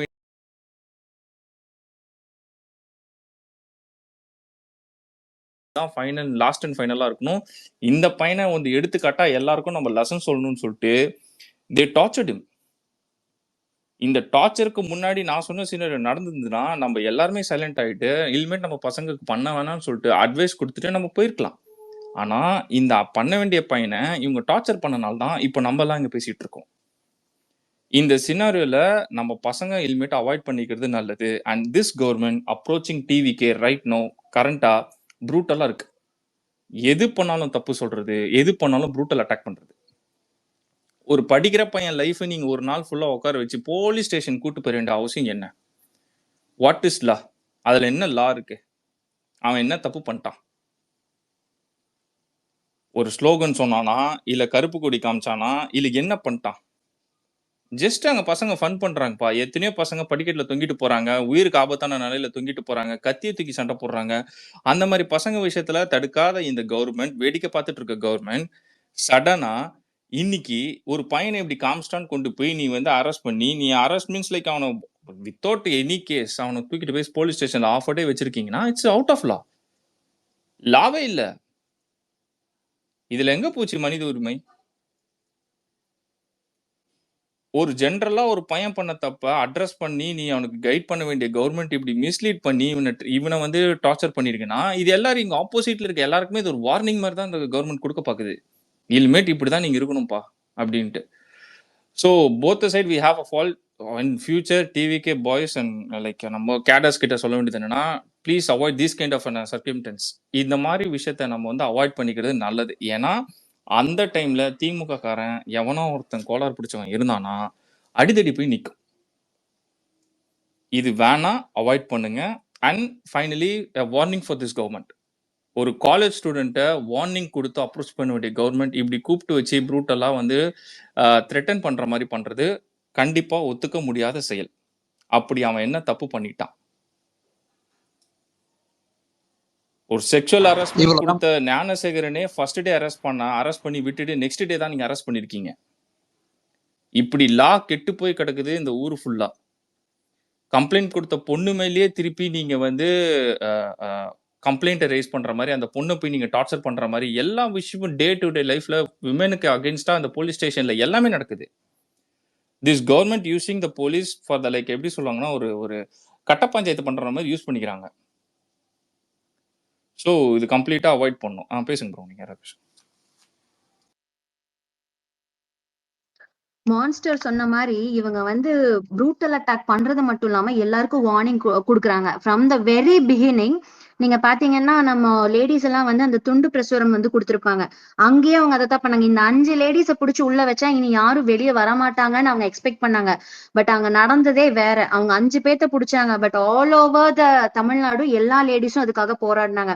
திஸ் வில் ஹேப்பன். இவங்க இதை திருப்பி திருப்பி ரிப்பீட் பண்ணாங்கன்னா கண்டிப்பா நம்ம மக்கள் எல்லா டைமும் சும்மா இருக்க மாட்டாங்க. They will voice out again. Brother நான் ஒன்னு சொல்லிக்கிறேன் பிரதர். இப்ப மனுஷன் சொல்றாங்களே விஜய் அண்ணா வந்து பார்ட் ஆஃப் லைஃப்னு, இது 100% உண்மை பிரதர். இது வந்து நான் வந்து ரியல் லைஃப்ல நான் அனுபவிச்சேன் பிரதர். எப்படின்னா நம்ம அண்ணன் வந்து கட்சி தொடங்கிட்டு பூத் கமிட்டி சார்பா வந்து எல்லாருமே அமைங்க அப்படின்னு சொல்லும் போது நான் அந்த நம்பர்லாம் நான் கலெக்ட் பண்ணிக்கிட்டு இருந்தேன். அப்பக்குள்ள யதார்த்தமா என் வீட்டு பக்கத்து தங்கச்சி நான் கால் பண்ணி அவங்க ஹஸ்பண்ட் நம்பர் கேட்டேன். அப்போ சொன்னா அண்ணன் இந்த மாதிரினா சொன்னாங்க, இந்த மாதிரி ஒரு சில வார்த்தை சொன்ன சம்பளம் அனுப்ப முடியும், ஒன்னும் அனுப்ப முடியாது, சிங்கப்பூர்ல இருக்காங்க வந்து சம்பளம் அனுப்பலானே ஒரு 6 மாசமா என்னன்னு தெரியலானே அப்படின்னு நான் கால் பண்ணி அவங்களுக்கு அந்த பையனுக்கு பர்சனலா பேசினேன். பேசும்போது இந்த மாதிரி சொன்னி இந்த மாதிரி வா அண்ணன் வந்து கட்சி ஆரம்பிச்சிட்டாங்க, நம்ம 2026 வந்து நம்ம ஊருக்கு போகணும் பிரச்சாரம் பண்ணணும், நம்ம வந்து நீ சீக்கிரமா கட்டணம் முடிச்சுட்டு நம்ம எல்லாம் ஒன்னா போக முடியாது தம்பி அப்படின்னு சொல்லி அந்த பையனை எடுத்து சொன்னேன். அந்த பையன் சொன்ன உடனே அண்ணே சரிண்ணே ஓகேண்ணே நம்ம அண்ணன் கட்சி ஆரம்பிச்சாலா ஓகேண்ணே நான் மேலே வீட்டுக்கு உனக்கு பணம் அனுப்புறேன் கடன் கட்டுறேன் எல்லாரும் மொத்தமா போவோம்னே அப்படின்னு சொல்லி அதுல இருந்து இந்த பையன் வந்து இப்ப வீட்டுக்கு மாசமானா கரெக்டா காசு போகுது எல்லாமே. அந்த பையன் வந்து இன்க்ளூடிங் கெட்ட பழக்கத்தை முதற்கொண்டு விட்டுட்டான். அவன் வந்து தண்ணி அடிப்பேன் எல்லாமே பண்ணுவேன். அதை கொண்டு அவாய்ட் பண்ணி இப்ப எல்லாமே வீட்டுக்கு கரெக்டா காசு போகுது. இப்ப கடன்லாம் கொஞ்சம் என்ன சொல்றது கட்டிக்கிட்டு வராங்க பார்த்து. ஏன்னா வந்து இப்ப அண்ணன் வந்து கட்சி ஆரம்பிச்சது வந்து சொந்த அண்ணன் அந்த மாதிரி சொந்த குடும்பத்துல இருந்து கட்சியா ஸ்டார்ட் பண்ணா அந்த மாதிரி எல்லாருமே இங்க வந்து பார்க்க ஆரம்பிச்சுட்டாங்க. அவங்க வந்து எப்படின்னா அண்ணன் வந்து ஒரு உடன்பரவா சகோதரர் மாதிரி தான் அவங்க எல்லாருமே பார்க்க ஆரம்பிச்சுட்டாங்க. எக்ஸாம்பிள் சொன்னா ஒரு பொண்ணு வந்து கன்சியூவா இருக்குது, அந்த கன்சியூவா இருந்தாலும் பரவாயில்லன்னு சொல்லி நம்ம எங்க தொழில் நடக்கிற எல்லா நிகழ்ச்சிக்குமே போகுது கலந்துக்கிறது. இப்ப வகுப்பு சட்டத்துக்கு போட்டது கூட அந்த பொண்ணு போச்சு, கன்சியூவா இருந்துகிட்டு அந்த பொண்ணு போயிட்டு கலந்துக்கிட்டு அதுக்கப்புறம் வந்துச்சு கேட்டதுக்கு நம்ம அண்ணன் சார்பா வந்து போட்ட பண்றான் கண்டிப்பா நான் கலந்துக்கிறேன் அப்படின்னு அந்த பொண்ணு போகுது. இது வந்து எப்படின்னா அவங்க ஒரு இதுவா சொன்ன ஒரு உணர்ச்சி பூர்வமா அவங்க வந்து இது மிங்காயிட்டாங்க பிரதர். டிவிகே சார்பா வந்து உணர்ச்சி பூர்வமா எல்லாருமே மிங்காயிட்டாங்க. இது வந்து நம்ம வந்து கண்ட்ரோல் பண்ணணும்னா எல்லாமே இதை அவாய்ட் பண்ணித்தான் ஆகணும். இப்ப இது வந்து நம்ம சைட்ல இருந்து இப்ப அண்ணாங்க வந்து இப்ப பொதுச்செயலாளர் அண்ணாங்க வந்து ஒரு மேடையில ஏறி இந்த மாதிரி தம்பி இந்த மாதிரி பண்ணாதீங்க, ஸோ நீங்க இதெல்லாம் ஒரு ஆர்வம் மீது பண்றீங்க, ஸோ இப்போ இது பண்ணும்போது வந்து நீங்க மக்கள் பிரச்சனையை ஃபர்ஸ்ட் கையில் எடுங்க அப்படின்னு சொல்லி நம்ம ஒரு அட்வைஸ் மாதிரி நம்ம அண்ணன் வந்து நம்ம சைட்ல இருந்து நம்ம அண்ணன் பொதுச்செயல அண்ணன் நான் ஆதவர்ஜன் அண்ணன் இந்த மாதிரி ஒரு மேடை பேச்சில் வந்து சொன்னாங்கன்னா ஸோ கொஞ்சம் நம்ம அதை கொஞ்சம் மாற்றுறதுக்கு கொஞ்சம் யூஸ்ஃபுல்லா இருக்கும். ஐயா பதா நீங்க அடுத்து பேசுங்க ஃபர்தர். அதுதான். நல்ல பாயிண்ட் ப்ரோ சொன்னீங்க. இதுக்கப்புறம் கம்மிங் அப்பான் ஸ்டேஜ் எந்த ஸ்டேஜா இருந்தாலும் அதோ ஒரு லைக் நம்ம பொதுச் செயலாளர் ராஜ்மோகன் அவர்கள், கொள்கை பரப்பு செயலாளர், இவங்கெல்லாம் வந்து அட்ரஸ் பண்ணி ஸ்டேஜில் இதை கொஞ்சம் அவாய்ட் பண்ண சொல்லி சொன்னா maybe it will go and reach everyone. எல்லாரையும் போய் சேர்ந்து இதை மேற்கொண்டு பசங்க இதை தவிர இல்ல மனசு ப்ரோ, இதுல மெயினான பாயிண்ட் என்னன்னா அந்த யாரும் கட்சி எல்லாம் கட்சி கரப்ஷன் எல்லாம் கிடையாது ப்ரோ. அதான் நீங்க சொன்ன மாதிரி அது வந்து ஒரு அன்பு, ஆமா அன்கண்டிஷனல் லவ்ங்க. லவ் அது லவ்வுக்கு என்ன அன்கண்டிஷனல். பேரியர் நீங்க சொல்லிடலாம். நம்ம ஏய் நீ இப்படி பண்ணாதப்பா ஓகே. ஆனா அது அது அது ஒரு ஒரு எமோஷனலா ஒரு வீடியோ வருது, ஒரு இன்ஸ்டன்ஸ் நடக்குது. இது இது இது எப்படி நீங்க கண்ட்ரோல் பண்றது? அதாவது இது வந்து ஒரு பக்கம் சந்தோஷப்படுற விஷயமும் இருக்கு, ஒரு நினைச்சு வருத்தப்படுற விஷயமும் இருக்கு. பட் ஆனா அந்த அன்பு பாசன்றதெல்லாம் நான் திரும்பி சொல்றேன், இந்த போலீஸ் அடக்குமுறைகள்னாலயோ இல்ல நீங்க போடுற ரூல்ஸ்னாலயோ எவ்வளவு தூரம் கட்டுப்படுத்த முடியும், எவ்வளவு தூரம் நீங்க அதை இது ட்வீக் பண்ணுவீங்கன்றதெல்லாம் தெரியல. பட் இதெல்லாம் நீங்க பண்ணணும்னா மக்களா வந்து என்னைக்கு அன்பு விஜய் மேல குறையுதோ இல்ல விஜய் மேல குறையுதோ அன்னைக்கு தாங்க இதெல்லாம் ஒரு ஒரு அளவு செட் ஆகும். இப்ப இருக்கிற ஹைட்ல இப்ப நடக்கிற இன்ஸ்டன்ஸ் இதுல எல்லாம் எவ்ரிபடி ஆர் ஒரு எக்ஸ்ட்ரீம்ல இருக்கிறோம். யோசிச்சு பாருங்க, மான்ஸ்டர்லாம் உட்கார்ந்து எனக்கு தெரிஞ்சு 18 மணி நேரமா 19 மணி நேரமான்னு தெரியல, ஒரு இஷ்யூ எடுத்து பேசுறாருங்க. அது மனுஷன் தூங்குறாரா தூங்கலையா கீழே எவ்வளவு பேர் இருக்கும், எடுத்து பேசிட்டே இருக்காப்புல அடுத்தடுத்த ஒரு விஷயம். ஏன் அவர் கட்சியில கிடையாது, பதவி கிடையாது, ஒண்ணுமே கிடையாது. நம்ம அண்ணனுக்கு ஏதாவது நம்ம பண்ணிடுவோம், நம்ம அண்ணனுக்கு ஏதாவது ஒண்ணு செஞ்சிருவோம், நம்ம பசங்களை வந்து திமுக காரன் போட்டு திட்டுறான் அவனுக்கு எதிராக ஒரு வார்த்தையை கேட்டுருவோம். அவருக்கு தனிப்பட்ட வெறுப்பு என்ன திமுக காரன் மேல என்ன இருக்கு? நம்ம பசங்களை ஒண்ணு திட்டாருன்னா வர்றாப்புல வந்து நிக்கிறாப்புல. அதான் சொல்றேன், நீங்க போடுற ரூல்ஸ் எல்லாம் definitely it's acceptable without a doubt. நம்ம ஃபாலோ பண்ணணும், ரூல் புக் படி தான் லைஃப் லீட் பண்ணணும், பார்ட்டியை லீட் பண்ணணும், நீ டிசிப்ளினா இருக்கணும், எல்லாம் ஓகே. பட் அங்க அங்க அந்த அந்த அஃபெக்ஷன்ற ஒரு ஃபேக்டர் வரும்போது நீங்க எப்படி அதை கண்ட்ரோல் பண்றீங்கன்றது இட்ஸ் இன்ட்ரெஸ்டிங். அவ்வளவுதான். ஆக்சுவலாக கண்ட்ரோலோட நம்ம நெறிப்படுத்தணும்னு சொல்லலாம். ஆர்டிபி ஆக்சுவலாக பார்த்தா நெறிப்படுத்திடலாம் நம்ம பசங்களை. அது இன்னும் நீ கட்சிக்காரன் நெறிப்படுத்துவீங்க ப்ரோ, நீ கட்சிக்காரனை நெறிப்படுத்திடலாம், 100க்கு 100 பண்ணலாம். ஒரு அறிக்கை விடலாம், நீ பண்ணாதேன்னு சொல்லலாம், நீ எதுவுமே பண்ணக்கூடாதுன்னு சொல்லலாம். ஒரு ஒரு ஒரு 18 வயசு பையன் அந்த காலேஜ்ல இருக்க பையன், என் கட்சிக்கு அவனுக்கும் சம்பந்தமே இல்லை, அவன் என்னத்துக்கு தூக்கி அவன் இவ்வளவு தூரம் கஷ்டப்படுறான். இன்னைக்கு அவன் போற இன்னல்களை வந்து அவனுக்கு அவனுக்கு அது அது அது அதை யோசிக்க மாட்டானா, யோசிச்சிருப்பான். ஆனா அதையும் மீறி பண்றானே, அதை நீங்க எப்படி கண்ட்ரோல் பண்ணுவீங்க? நீங்க இப்போ வந்து ஆல் ஓவர் இந்தியா ஒரு அனௌன்ஸ்மெண்ட் கொடுக்க வேண்டியதுதான், இந்த பாருங்கப்பா விஜய் யார் பேர் எடுத்தாலும் நீங்க எடுக்காதீங்க. நான் கட்சிக்காரங்களை சொல்றேன், ஏன்னா நீங்க நடந்த இஷ்யூக்கும் கட்சிக்கும் சம்பந்தமே கிடையாது. நம்ம அண்ணனை வந்து ஒருத்த இப்படி பண்ணிட்டான்ற ஒரு விஷயத்துக்காண்டி தான் எடுத்து பேசுறோம். நம்ம கட்சி விஷயமா இருந்ததுன்னா it will be dealt with. நீங்க சொல்ற மாதிரி அந்த டிசிப்ளின்குள்ள தான் நம்ம இருக்கணும்னா கண்டிப்பா அந்த டிசிப்ளின்குள்ள தான் இருக்கணும். But this is people's love towards him. Exactly. ஏன்னா எனக்கு இந்த நல்லவனும் இருக்கிறான், கெட்டவனும் இருக்கான். Hello RTP, if I am not wrong, நம்ம கோயம்புத்தூர்ல நடந்த அந்த சம்பவத்துக்கு அப்புறம் வந்து தலைவர் ஒரு அறிக்கை விட்டாரு.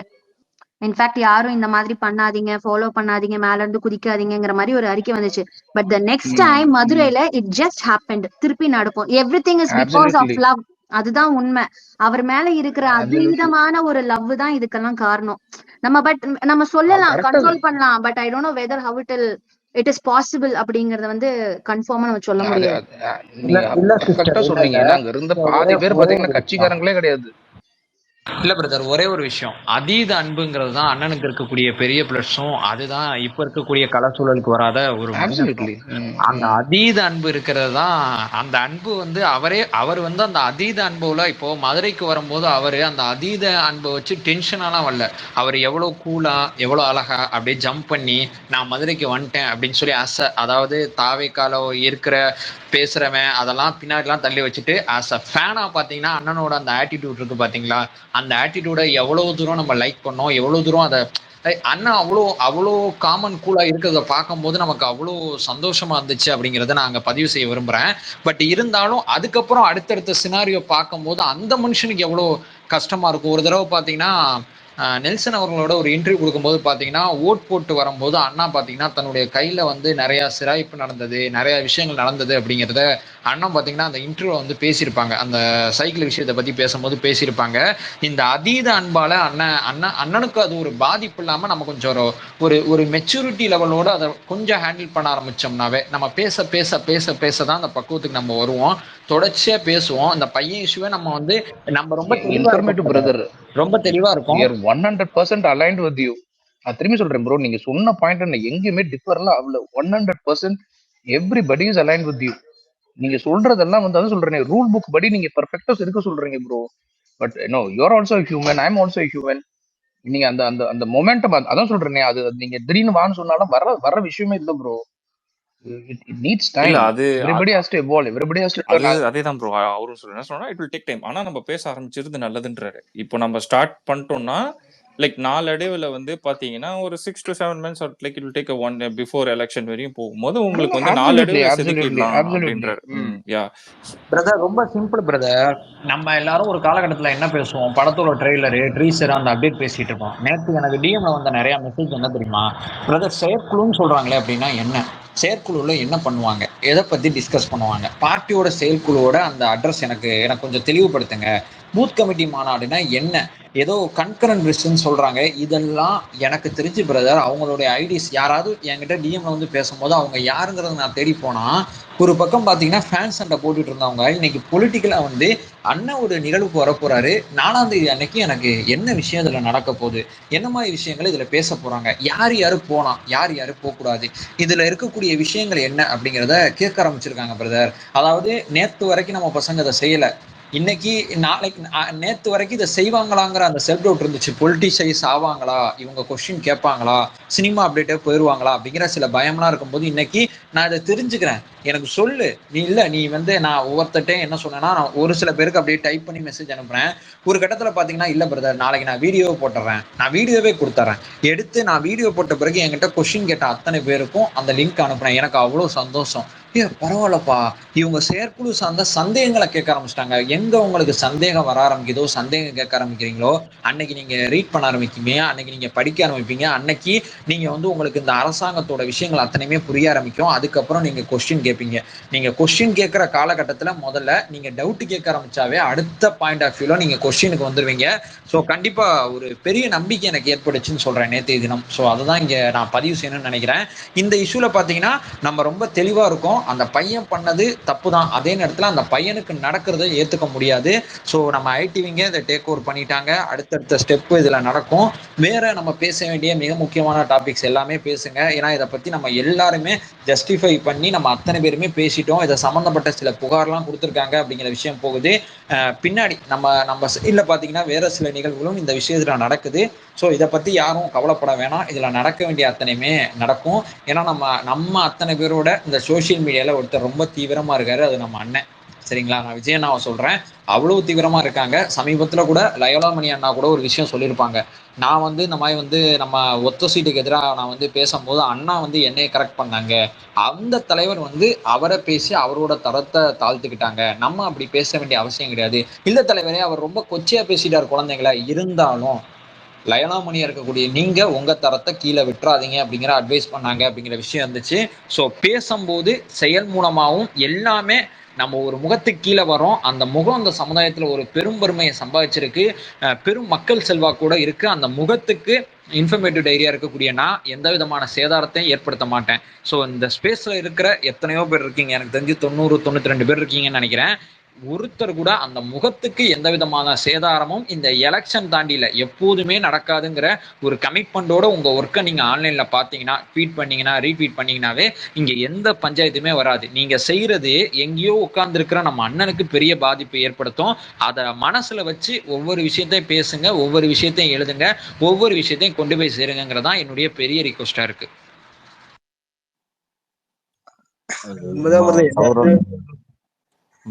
தியாகு சொன்னது மாதிரி எல்லாருமே கொஞ்சம் கட்டுப்பாடா இருக்கணும்.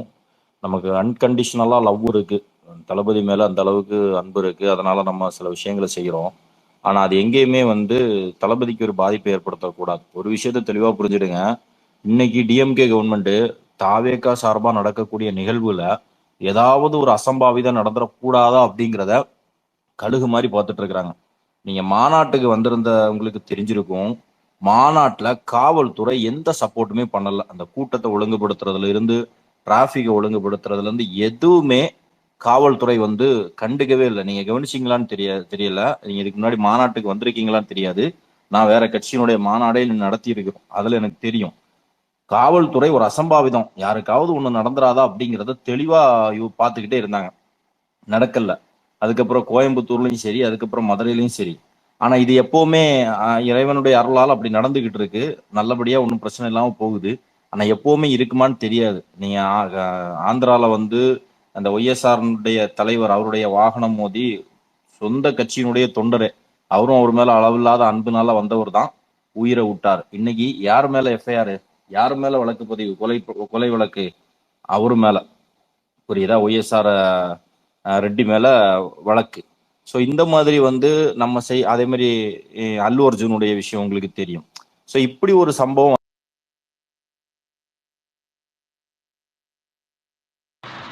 கேக்குதா?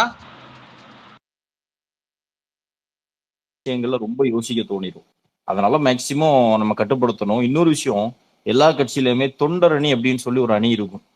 அந்த அணி ரொம்ப முக்கியமான அணி. இந்த மாதிரி பொதுவான விஷயங்களை, நிகழ்ச்சிகளை நடத்தும் போது கூட்டத்தை கட்டுப்படுத்துறது, வரக்கூடிய நிர்வாகிகளுக்கு பாதுகாப்பு கொடுக்கறது, தொண்டர்களுக்கு பாதுகாப்பு கொடுக்கறது, அவங்களுக்கு தண்ணி கொடுக்கறது, பிஸ்கட் கொடுக்கறது, அவங்கள கவனிச்சுக்கிறது, இப்படிங்கிறது ஒரு மிகப்பெரிய பொறுப்பு வந்து தொண்டரணிக்கு இருக்கும். நம்ம ஐடிவிங்கெல்லாம் சிறப்பாக செயல்படுறோம். தொண்டரணியும் வந்து நம்முடைய தலைமை சார்பாக சிறப்பாக செயல்படுத்தி அவங்களுக்கு போதுமான ட்ரைனிங் எல்லாம் கொடுத்து நடத்துனாங்கன்னா இனி வரக்கூடிய காலங்களில் பிரச்சனை வராது. நீங்க ராகுல் காந்தியினுடைய அந்த யாத்திரை நிகழ்வு நீங்க பாத்தீங்களான்னு தெரியாது. ஒரு பெரிய டீம் வேலை பார்த்துச்சு. முழுக்க முழுக்க அவங்களுடைய கட்சியை சேர்ந்தவங்க தான். அவரு எல்லா ஊர்லயுமே வந்து நடந்தே யாத்திரை பண்ணாங்க. சில ஊர்கள்ல சில மக்களோடு போய் மிங்கிளாகி நிகழ்ச்சி நடத்துறது, இந்த மாதிரிலாம் பண்ணாங்க. ஆனா முழுக்க முழுக்க அந்த நிகழ்ச்சியை யாரு ஆர்கனைஸ் பண்ணாங்க அப்படின்னா அந்த தொண்டரணின்னு சொல்லக்கூடிய அந்த கட்சியினுடைய கேடர்ஸ் தான் ஃபுல் ட்ரைனிங்கா நடத்தியிருந்தாங்க. அந்த மாதிரி ஒரு செட்டப் நம்ம கட்சிக்கு வந்துருச்சு அப்படின்னு சொன்னா நம்ம எந்த விதத்திலையும் கவலைப்பட வேண்டிய அவசியமே கிடையாது. ஆட்டோமேட்டிக்கா கூட்டமெல்லாம் கட்டுப்படுத்தப்பட்டுரும். புரியுதா? அதே மாதிரி தியாகு சொன்னது மாதிரி அரசியல் மயமாக்கப்பட்டோம்னா நமக்கு பிரச்சனையே கிடையாது. ஒரே ஒரு விஷயம், நாம வந்து முன்னாடி மாதிரி தனி மனிதன் கிடையாது, தனியா நம்ம கிடையாது. நம்ம செய்யக்கூடிய ஒவ்வொரு செயலுக்கும் இன்னொருத்தர் வந்து பொறுப்பேற்க வேண்டி இருக்கும். அப்படிங்கிறத எல்லாருமே உணர்ந்து செயல்பட்டா எந்த பிரச்சனையுமே கிடையாது. அடுத்து இன்னொரு விஷயம் தெளிவா சொல்றேன். தியாகு முதல்ல சொல்லியிருந்தாரு, அதனுடைய கண்டினியூஷனா சொல்றேன். நம்ம வந்து நானானாலும் சரி, அல்லது இன்ஃபர்மேட்டிவ் டைரி தியாகு ஆனாலும் சரி, அல்லது ராம்குமார் ஆனாலும் சரி, தொடர்ந்து நாங்க என்ன பண்றோம்னா நம்ம மேல வரக்கூடிய விமர்சனத்துக்கு பதிலா வைக்கிறோம், வீடியோல வைக்கிறோம். ஆனா நம்ம அப்படியே பண்ணிட்டு இருந்தோம்னா நமக்கு வந்து சக்சஸா இருக்காது. நாம தாக்குதல் நடத்தணும். அப்போ ஒரு அரசு ஒரு தவறு செய்துன்னா நாம முன்கூட்டி அதை எடுத்து டீட்டெயில்ஸ் எடுத்து நம்ம ஒரு தாக்குதல் நடத்துறோம், அவங்களுக்கு மேல அதை மக்கள் மத்தியில கொண்டு வரோம்னா அதுக்கு வந்து நம்ம கட்சியினுடைய தொண்டர்களுடைய ஆதரவு ரொம்ப கம்மியா இருக்கு. புதுசா ஒரு விஷயத்த கண்டுபிடிச்சு இப்படி ஒரு தவறு நடந்திருக்கு அப்படிங்கறத எடுத்து நம்ம பேசுறோம்னா அதை நம்ம மக்கள் பாக்குறதே கிடையாது, அதை கொண்டு போறதே கிடையாது.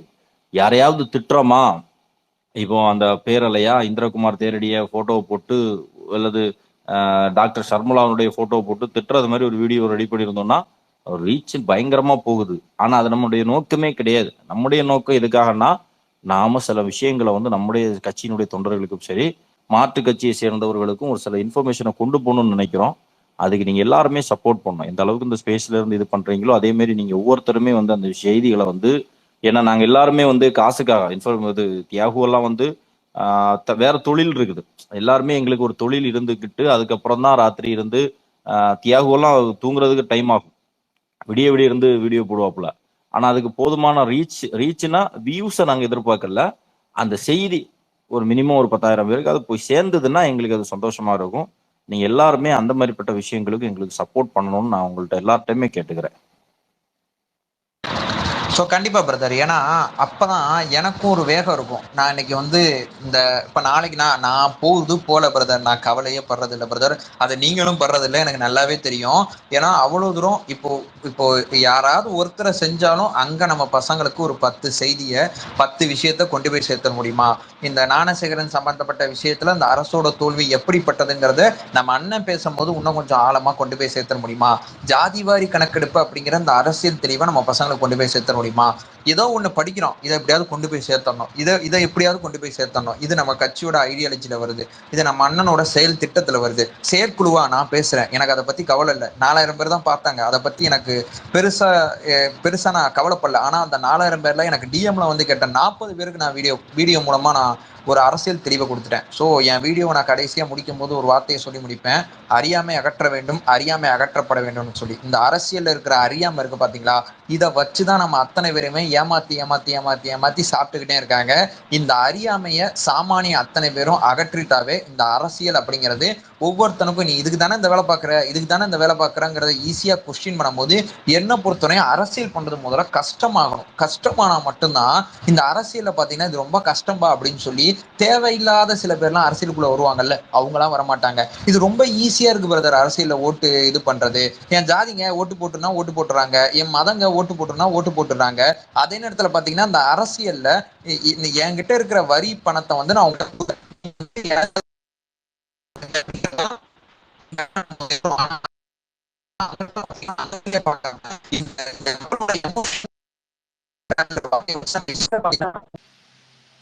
இன்ஃபர்மேட்டிவ் ப்ரோ, உங்க வாய்ஸ் கட் ஆகுது, நெட்வொர்க் இஷ்யூ நினைக்கிறேன். இல்ல ப்ரோ, அத கீழே நிறைய ஸ்பீக்கர்ஸ் ரெக்வஸ்ட் கேக்குறாங்க, திட்டுறாங்க. ஐயோ அக்செப்ட் பிரதர். இப்ப பண்ணியாங்க. கேக்குதா? யாராவது அப்படியே லைட்டா ரொட்டேட் பண்ணீங்கன்னா நல்லா இருக்கும். இல்ல இப்ப கேக்குதா? கேக்குது ப்ரோ, கேக்குது ப்ரோ. இப்ப கேக்குது ப்ரோ, இப்ப கேக்குது ப்ரோ. ஒரே யாராவது செகண்ட் கீழே ப்ரோ, இறங்கிட்டீங்கன்னா யாராவது பேசி முடிச்சிட்டீங்கன்னா என்ன இறக்கி விடுங்கப்பா, என்ன கீழே இறக்கி ரிக்வெஸ்ட் கொடுக்க.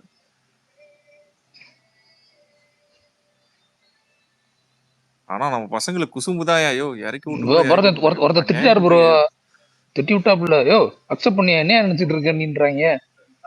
நான் வன்மைக்கா செய்யறேன். யோ மோகன் நம்ப சரி ப்ரோ, இன்ஃபர்மேட்டிவ் ப்ரோ, பேசுங்க. அதான் பிரதர் சொல்றேன், நம்ம வரி பணத்தை அவங்கள்ட்ட கையில கொடுக்குறோம், அதை வச்சு நம்ம நிர்வகிக்கிறாங்க. அந்த தாட் ப்ராசஸ்ல நம்ம ஓட்டு போடணும்னா அந்த பாலிடிக்ஸை முதல்ல கஷ்டமாக்கணும்னா இதுல இருக்கிற அந்த அரசியல் அறியாமையை நம்ம தூக்கி வீசணும். அதற்கான வேலைகள் தான் நம்ம தொடர்ச்சியா பண்றோம். ஸோ பிஜேபியில பாத்தீங்கன்னா மணிப்பூருக்கு இப்போ வந்து மோடி போறாங்க அப்படிங்கிற ஒரு செய்தி வருது. ஸோ இந்த செய்தியை நான் எடுத்து பேசும்போதும் மக்களுக்கு அது போய் சேரணும். இவ்வளவு நாளா போகல, ஏன் போகல? அங்க இருக்கிற 2 எம்பி சீட்டு, அங்க ஒரு உத்தரப்பிரதேச மாநிலம் இருக்கிற நிறைய எம்பி சீட்டு தான் போயிருப்பார்ல, இப்ப போறாரு பிரதர் அவரு. இந்த செய்தியை நான் எடுத்து பேசும் போதும் நம்ம ஆப்போசிட்ட கொஸ்டின் பண்ணோம், பிஜேபி கொள்கை எதிரியை கொஸ்டின் பண்ணும் போதும் அந்த மக்களுக்கு போய் சேரணும் பிரதர். நம்ம பசங்க அண்ணனை பத்தி தாக்குதல் நடத்தினா அதுக்கு பதில் சொன்னா மட்டும்தான் நான் கேட்பேன், மத்ததெல்லாம் நான் கேட்க மாட்டேங்கிற ஆங்கிள் இருக்காங்க. பட் மத்ததையும் சேர்ந்து கேட்டாங்கன்னா ரொம்ப அதை விட எனக்கு பெரிய சந்தோஷம் வேற எதுவுமே கிடையாது பிரதர். அவ்வளவுதான் விஷயம், வேற எதுவும் கிடையாது. ப்ரோ தியாகு அண்ட் இன்னொருத்தர் பேசினாரு, சுல்பிகர் பிரதர். அந்த ஆனியன் ரோஸ் சேனல் பார்த்துருக்கீங்களா? இல்ல பிரதர், எனக்கு ஹலோ யாரும் தெரியல பிரதர். தெரியல. எந்த சேனலுமா? ஹலோ எந்த பிரதர், சேனல்? கேக்குதா நான் பேசுறது? கேக்குது. கேக்குது சொல்லுங்க. ஆனியன் ரோஸ்னு ஒரு சேனல் இருக்கும், பார்த்துருக்கீங்களா? ஒரு ஏலியனும் ஒரு வரவணை செந்திலும் பேசிட்டு இருப்பாங்களே. ஹலோ இல்ல பிரதர், இல்ல அவங்க ஞாபகம் இல்ல என்னன்னு சொல்லிடுங்க. நீங்க என்ன விஷயம் சொல்லுங்க. இல்ல, அவங்க வந்து டிஎம்கே சப்போர்ட்டா ஃபுல்லா பேசிட்டு இருப்பாங்க. அவங்க பாத்தீங்கன்னா ஒரு வீடியோ எடுத்தீங்கன்னா அதுலயே 4 டாபிக் கவர் பண்ணிடுவாங்க. ஹலோ கேக்குதுங்களா? புரியுது. இது ஆக்சுவலா என்ன தெரியுமா பிரதர், இப்ப ஒரே ஒரு டாபிக் எடுத்து அதிலே பண்றதுனால பார்க்க மாட்டறாங்கன்னு நான் நினைக்கிறேன். இது என்னோட புரியல தான். இல்ல பிரதர், நாங்க யாரும் நானா இருந்தாலும் சரி, வெற்றிவாக பிரதர் ஒன்னு சொல்லிடுறேன். ஆனியன் ரோஸ்ட் அவங்க இருக்காங்களே, அவங்க கலைஞர் நியூஸோட பேக்ரவுண்ட்ல இருந்து வராங்க. அவர் வந்து ஆல்ரெடி வந்து விக்டன்ல இருந்தாரு. விக்டன்ல இருந்து கலைஞர் டிவி நியூஸுக்கு போனாரு. அதுல இருந்து வெளியே வந்து, ஆனா அந்த ஏலியன் இதுல வந்து கலைஞர் நியூஸ்லயே பண்ணிட்டு இருந்த ப்ரோக்ராம் அதை அப்படியே கண்டினியூ பண்றாங்க. அதான் பிரதர், அவங்க ஒரு ஷோ எடுத்தோம்னா அதுலயே 4 டாபிக் 5 டாபிக் கூட கவர் பண்ணுவாங்க. இல்ல அதே மாதிரி நீங்களும் போட்டுருங்கன்னு சொல்ல வந்தேன். இல்ல பிரதர், இது அதுல இருக்கிற இஷ்யூ சொல்றேன். நான் என்னைக்குமே தமிழ் டைட்டில பாத்தீங்கன்னா நம்ம பசங்களை என்னைக்குமே ஏமாத்த மாட்டேன். மேல என்ன கொடுத்துருக்கேன்னா உள்ளதான் இருக்கும், உள்ள என்ன இருக்கோ அதான் மேல இருக்கும். ஸோ நானும் அதை பண்ண மாட்டேன், நம்ம வெற்றிவாகை பிரதரும் அதை பண்ண மாட்டாங்க. மேல தமிழ் டைட்டில் ஒண்ணு போட்டுட்டு உள்ள ஒண்ணு பேசும்போது பசங்க ஏமாந்துருவாங்க பிரதர். அந்த வருத்தம் நமக்கு இருக்குல்ல. அது நம்ம யாரா இருந்தாலும் அவங்க நேரத்தை நம்ம வந்து பயன்படுத்துறாங்க, அந்த நேரத்தை நமக்கு கொடுக்குறாங்க, மதிப்புமிக்க நேரத்தை.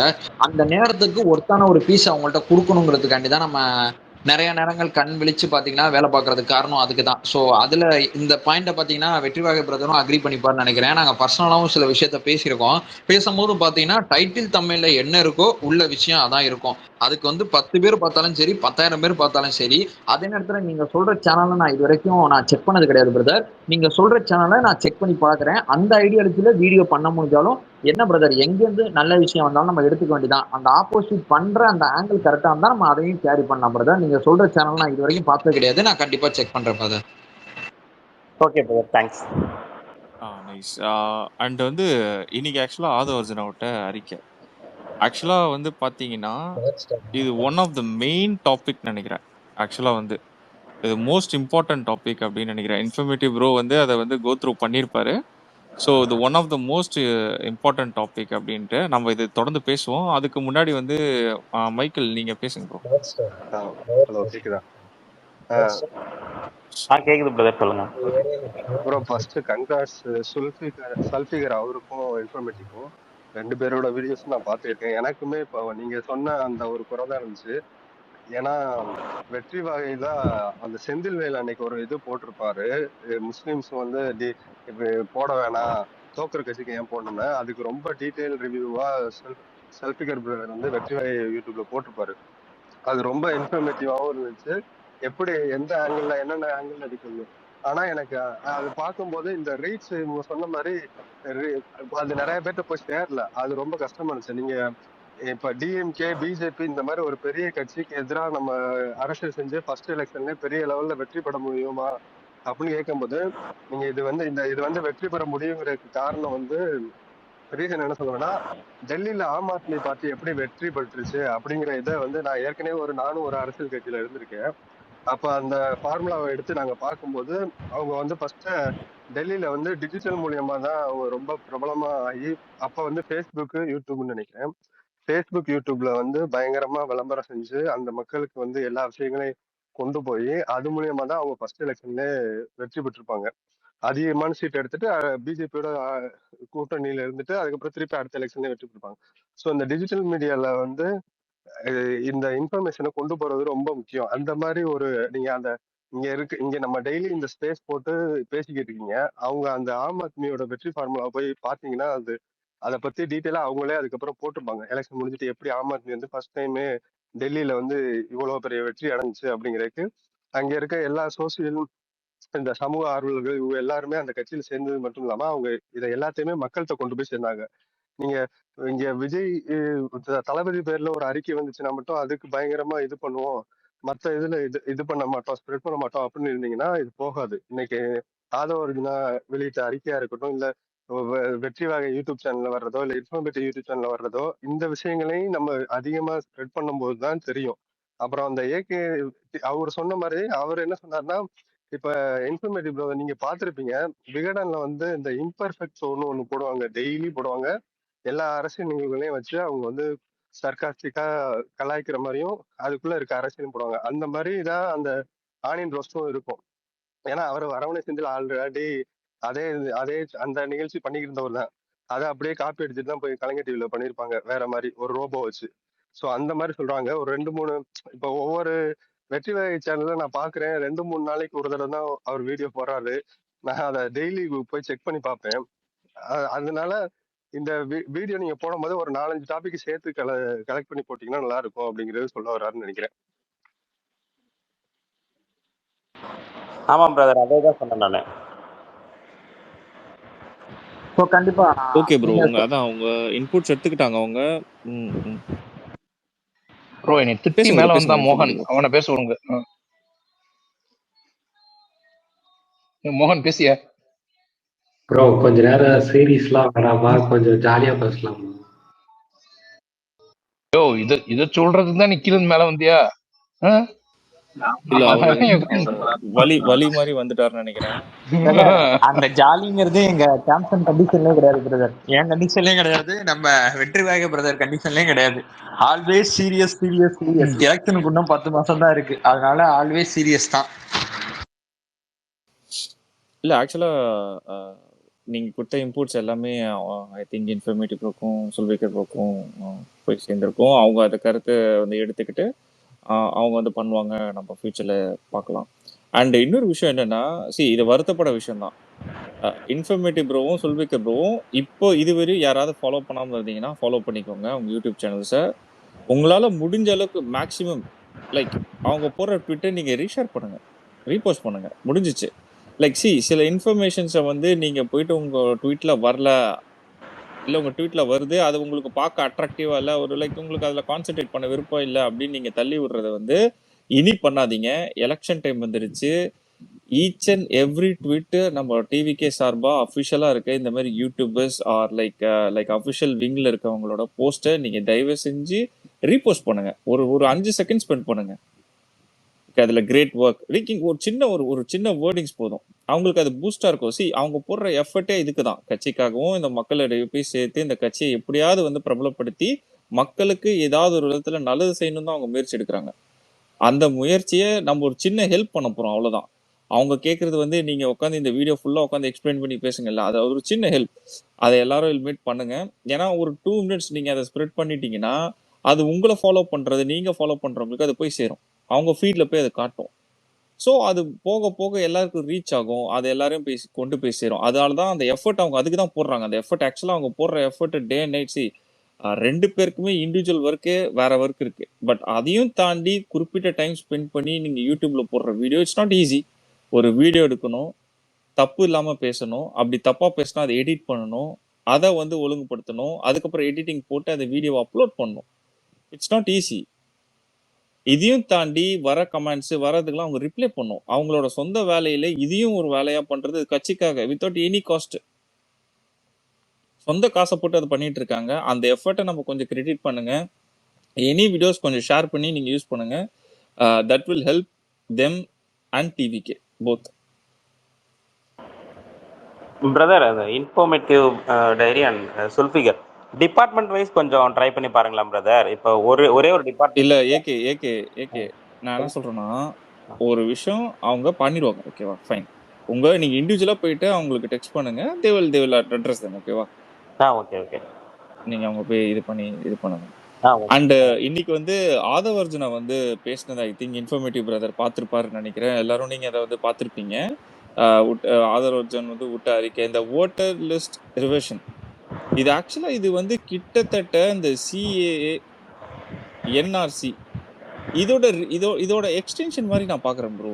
இது என்ன ப்ரோ, இது ஆக்சுவலா வந்து இவங்க வந்து இப்படி இல்லாம அப்படி தலையை சுத்திட்டு ஒரு விஷயமா கொண்டு வந்து பண்ற மாதிரி இருக்கு, எனக்கு ஃபீல் ஆகுது. பிரதர் இதுல அந்த வலதுசாரி சிந்தனையால என்ன பண்ணுவாங்கன்னா, இந்த மாதிரி ஒரு நியூஸ் வரும்போது பாத்தீங்கன்னா தலைப்பு செய்திக்கே ஒரு 4 செய்தி வச்சுப்பாங்க. நாங்கள் வாக்காளர் அடையாள அட்டையில் இருக்கிற கரெக்டான வாக்காளரை கண்டுபிடிக்கிறோம் அப்படிங்கிறது மட்டும் நாளைக்கு நீங்க வர்ற பேப்பர் அத்தனையிலையும் பாத்தீங்கன்னா அந்த நியூஸை இப்படித்தான் போடுவாங்க. ஆனா உள்ள இருக்கிற உள்குத்து இருக்கு பாத்தீங்களா, அந்த உள்குத்தை பாத்தீங்கன்னா சொல்ல மாட்டாங்க. தலைப்பு செய்திக்கு 2 வார்த்தையை அவங்க செய்தி கிரியேட் பண்ணும் போதே அவங்க வந்து கிரியேட் பண்ணிடுவாங்க பிரதர். விஷயத்துல மாற்றும் போதும் நாங்க வந்து இவங்களுக்கு இப்படிலாம் பண்றோம், அவங்களுக்கு அப்படிலாம் பண்றோம், பெண்களுக்கு அங்கீகாரம் கொடுக்குறோம்னு சொல்லி தலைப்பு செய்திக்குன்னு 2 செய்தியை கிரியேட் பண்ணி உள்ள ஒரு மேட்டரை வைப்பாங்க. உள்ள இருக்கிற மேட்டரை பாத்தீங்கன்னா தமிழக வெற்றி கழகம் இன்னைக்கு எடுத்து பேசுனது அப்படிங்கிறது ரொம்ப ரொம்ப அற்புதமான விஷயம். அதாவது பாத்தீங்கன்னா இது பெருசா ஊடக வெளிச்சத்துக்கு வருது வரல, அதை பத்தி அவங்க கவலைப்படுறதே கிடையாது. இது ரொம்ப ரொம்ப ரொம்ப ரொம்ப தப்பான ஒரு விஷயம். அதனால நாங்க மக்கள் சார்ந்திருக்கிறதுனால நாங்க இதை எடுத்து பேசுவோம்னு சொல்லி ரொம்ப கரெக்டா நம்ம கட்சியோட தேர்தல் சம்பந்தப்பட்ட விஷயத்த பாக்குற ஒருத்தர் இன்னைக்கு அறிக்கை வெளியிட்டிருக்கார். அந்த அறிக்கையை பாத்தீங்கன்னா நான் டீகோட் பண்ணி நாளைக்கு கண்டிப்பா பாத்தீங்கன்னா என் சைட்ல இருந்து நான் ஒரு வீடியோ வந்து நான் கம்பல்சரி அதை பத்தி நான் கொடுக்கறதுங்கிறதுக்கான வேலைகள் நான் ஒரு பக்கம் பார்த்துக்கிட்டு இருக்கேன். வீடியோ ஷூட் பண்ணி பார்த்தீங்கன்னா அதற்கான வேலைகள் ஒரு பக்கம் பண்ணிடுவேன். ஆனால் பட் இவங்க ஒரு விஷயத்த இந்த ஸ்பேஸில் பேசும்போது நம்ம இன்னும் கொஞ்சம் ஆழமாக இன்னும் கொஞ்சம் நல்ல டிஸ்கஷனாகவே அதை பேசலாம். அதாவது பார்த்தீங்கன்னா ஒரு விஷயத்த வெரிஃபிகேஷன் பண்ணணும். அதற்கு செகண்ட் சான்ஸ் கூட அவங்களுக்கு கொடுக்கல. அதாவது இப்போ வந்து நான் வந்து இப்போ பீகார்ல இருக்கேன், எனக்கு வந்து இப்போ ஓட்டர் ஐடியில வந்து என் ஐடியில வந்து பிரச்சனை ஆயிடுச்சு, என்னை நீக்கிட்டீங்க. நான் மறுபடியும் எலெக்ஷன் கூட எனக்கு அப்ளை பண்றதுக்கு ஒரு ஆப்பர்ச்சுனிட்டி கொடுத்துருந்தாங்கன்னா ஒரு ஜனநாயக பூர்வமான விஷயமா இருக்கும். நீக்கினதும் அந்த அப்ளை பண்றதுக்குமான இடைப்பட்ட இடைவெளி இருக்கு பாத்தீங்கன்னா, அது 4 மாசம் தான் இருக்கு. 4 மாசம் இருக்கும்போது இந்த வேலை பார்க்கலாமா? நம்ம கேட்கிற மிகப்பெரிய விஷயம் இது. ரெண்டாவது பாத்தீங்கன்னா, பீகார்ல இப்பதான் சமீபத்துல வெள்ளம்லாம் போணுச்சு. இவங்க கேட்கிற டேட்டாஸ்லாம் பீப்புள் எங்கேருந்து எடுத்து வந்து கொடுப்பாங்க? எதையாவது ஒண்ணு பண்ணிக்கினே இருக்காங்க பிரதர். மகாராஷ்டிரத்துல பாத்தீங்கன்னா ராகுல் காந்தி வந்து ஒரு 5-6 கொஸ்டின் பாத்தீங்கன்னா கேட்டுக்கிட்டே இருக்காரு.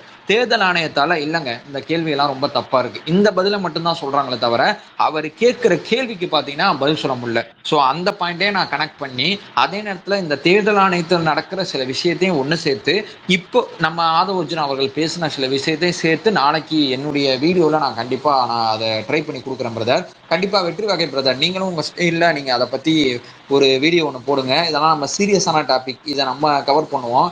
நம்ம ராம்குமார் அண்ணாவும் நம்ம வந்து அவங்க ஏரியாஸும் இருக்கிற டாபிக்ஸை அவங்க கவர் பண்ணுவாங்க. இது ரெண்டும் நம்ம மஸ்டா கவர் பண்ண வேண்டிய அவசியம் இருக்கு பிரதர். இது நம்ம கொண்டு போய் சேர்க்க வேண்டியது நம்மளுடைய எப்படி சொல்றது ஒரு ஒரு அத்தியாவசியமான தேவையை நான் சொல்ல வரேன். ஏன்னா இது ஜனநாயகத்தையே வந்து அசைச்சு பார்க்குற ஒரு விஷயம் இது. இதை நம்ம வந்து ரிசர்வ் பேங்க்ல வந்து அந்த விஷயங்கள் ஒன்று போட்டாங்க பாத்தீங்களா, அதை எதிர்த்து எவ்வளவு கடுமையா களமாடணும், அந்த மாதிரி இந்த விஷயத்துல நம்ம களமாடணும்னு சொல்றேன் பிரதர். Absolutely bro. நான் இதோட எக்ஸ்டென்ஷன் வெர்ஷன் எங்கிருந்து இதை வந்து இந்த எக்ஸ்டென்ஷன் இந்த பிஜேபி அரசாங்கம் வந்து இந்த ஒன்றிய அரசு வந்து எங்க இது வந்து இந்த மக்கள் மேல இந்த திணிப்பை கொண்டு வந்து திணிக்கிறாங்கன்னா இந்த டிமானிட்டேஷன்ல இருந்து ஆரம்பிச்சாங்க ப்ரோ. அங்க இருந்து பாத்தீங்கன்னா ஒரு எக்ஸ்டென்ஷன் எல்லாத்துலயுமே இந்த சிஏஏ என்ஆர்சி இதெல்லாம் வந்து ஒரு விஷயத்திலயும் மக்கள் மேல திணிப்பை போட்டு எப்படியாவது சிறுபான்மையர் மக்கள் மேல தாக்குதலை உண்டாக்கணும். அது இந்த மாதிரி லீகல் டேர்ம்ஸ்ல போட்டாங்கன்னா அவங்களுக்கு இன்னும் நெருக்கடியை உண்டாக்குன்றாங்க. நான் என்ன சொல்றேன்னா, இந்த நாட்டு மக்களின் குடிமக்கள் அவங்களுக்கு இந்த டாக்குமெண்ட் இல்லைன்னா ஓட்டு உரிமை இல்லைன்னு சொல்றதுக்கு இந்த அரசாங்கத்துக்கு என்ன அவ்வளோ ஒரு ஈடுபாடு? ஒருத்தரோட இன்னைக்கு வந்து ஒருத்தர் ஷேர் பண்ண இன்ஃபர்மேட்டிவ் ப்ரோ. அவர் வந்து கனடால இருக்காரு. ஆக்சுவலா கனடால இருக்கும்போது அவர் சிட்டிசன்ஷிப் லைக் அங்க நீங்க சிட்டிசன்ஷிப் வாங்கும்போது பாத்தீங்கன்னா ஓட்டர் ஐடி எப்பயுமே இந்தியன் ஓட்டர் ஐடி அவர்கிட்ட இருக்கும், அப்படிதான் இருந்திருக்கு. பட் இப்போ இந்த புதுசா என்ன பண்ணிருக்காங்கன்னா லாஸ்ட் 6 months முன்னாடி அவர் அப்ளை பண்ணும்போது இந்தியால போய் நீங்க ஓட்டர் ஐடி சப்மிட் பண்ணிட்டு வந்தாதான் உங்களுக்கு இங்க சிட்டிசன்ஷிப் கிடைக்கும்ட்டாங்க. ஸோ இங்க நீங்க இந்த பிளான் இவங்க அப்ளை பண்றதுக்கு முன்னாடி ஃபாரின்ல இப்போ அங்க இருக்கவங்க நம்ம சிட்டிசன்ஷிப் வாங்குறவங்களுக்கு இது அப்ளை பண்ணிட்டாங்க ஆல்ரெடி இந்த பிளானை. ஸ்லோலி இப்போ இந்தியா கொண்டு வந்திருக்காங்க இந்த பிளானை. என்ஆர்ஐல இருக்கவங்க எல்லாம் இப்போ சிட்டிசன்ஷிப் வாங்குறவங்களுக்காக இந்த பிளானை இவங்க ஸ்லோவா இம்ப்ளிமெண்ட் பண்ணி இந்தியால இருக்க மக்கள் மேல திருப்பி கொண்டு வர்றாங்க. இப்போ டாக்குமெண்ட்ஸ் இல்லாத மக்கள் எல்லாம் நீ இல்லைன்னு சொல்லி இவங்க ப்ரூஃப் பண்றாங்க. இது என்ன மாதிரி ஒரு சட்டம்? இந்த சட்டத்தை மக்கள் மேல திணிப்பு கொண்டு வந்து இப்போ யோசிச்சு பாருங்களேன். இருக்கிற டாக்குமெண்ட்ஸ் வச்சு ஒரு வேலிட் ப்ரொஃபைல் இருக்குன்னா ஆதார் கார்டு இருக்கு எல்லாருக்குமே, அது போதுமே. ஆதார் கார்டு தானே மெயின் முகம் தான் இந்த இந்தியால. நெக்ஸ்ட் பேன் கார்டு இருக்கு.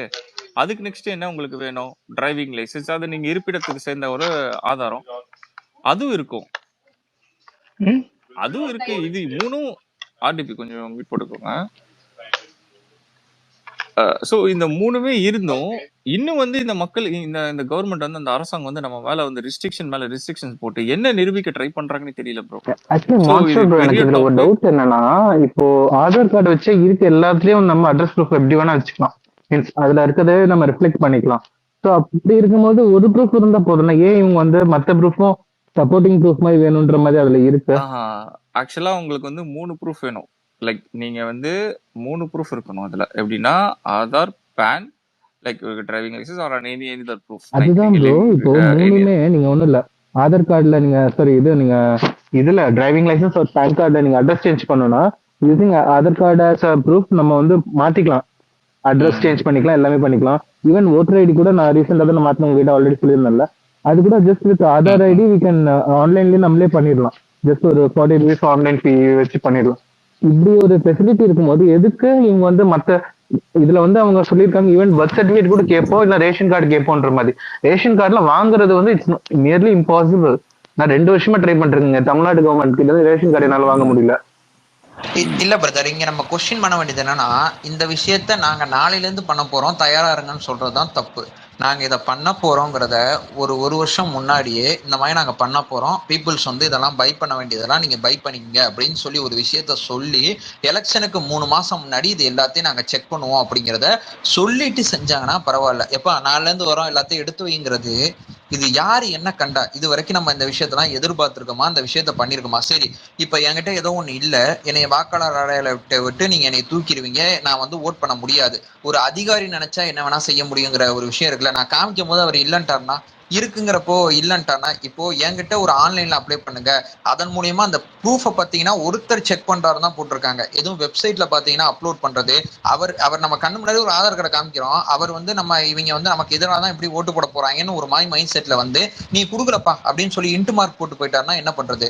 இப்ப எனக்கு செகண்ட் சான்ஸும் எதுவும் கிடையாது, நான் ப்ரூஃப் சப்மிட் பண்ணிருக்கேன் அப்படிங்கறது அந்த அதிகாரி சொல்றதை வச்சு அரசு நம்புது. அதிகாரி சொல்றதை வச்சு அரசு நம்புறதுங்கிறது எப்படி அது சரியானதா இருக்கும்? நான் ப்ரூஃப் நான் வந்து வச்சிருக்கேன், அந்த ப்ரூஃபை நான் சப்மிட் பண்ணிட்டேங்கிறதுக்கு ஏதோ ஒரு டாக்குமெண்ட், ஏதோ ஒரு விஷயம். நம்ம கட்சியில ஒரு மீட்டிங் போகணும்னாவே ஒரு க்ளோஸ் ஃபார்ம் வந்து ஃபுல் பண்ணாதான் நம்ம கட்சியில மீட்டிங் போக முடியும். மீட்டிங் போன அத்தனை பேருக்கும் தெரியும், ஒரு கட்சியிலேயே இந்த நடைமுறை இருக்கு.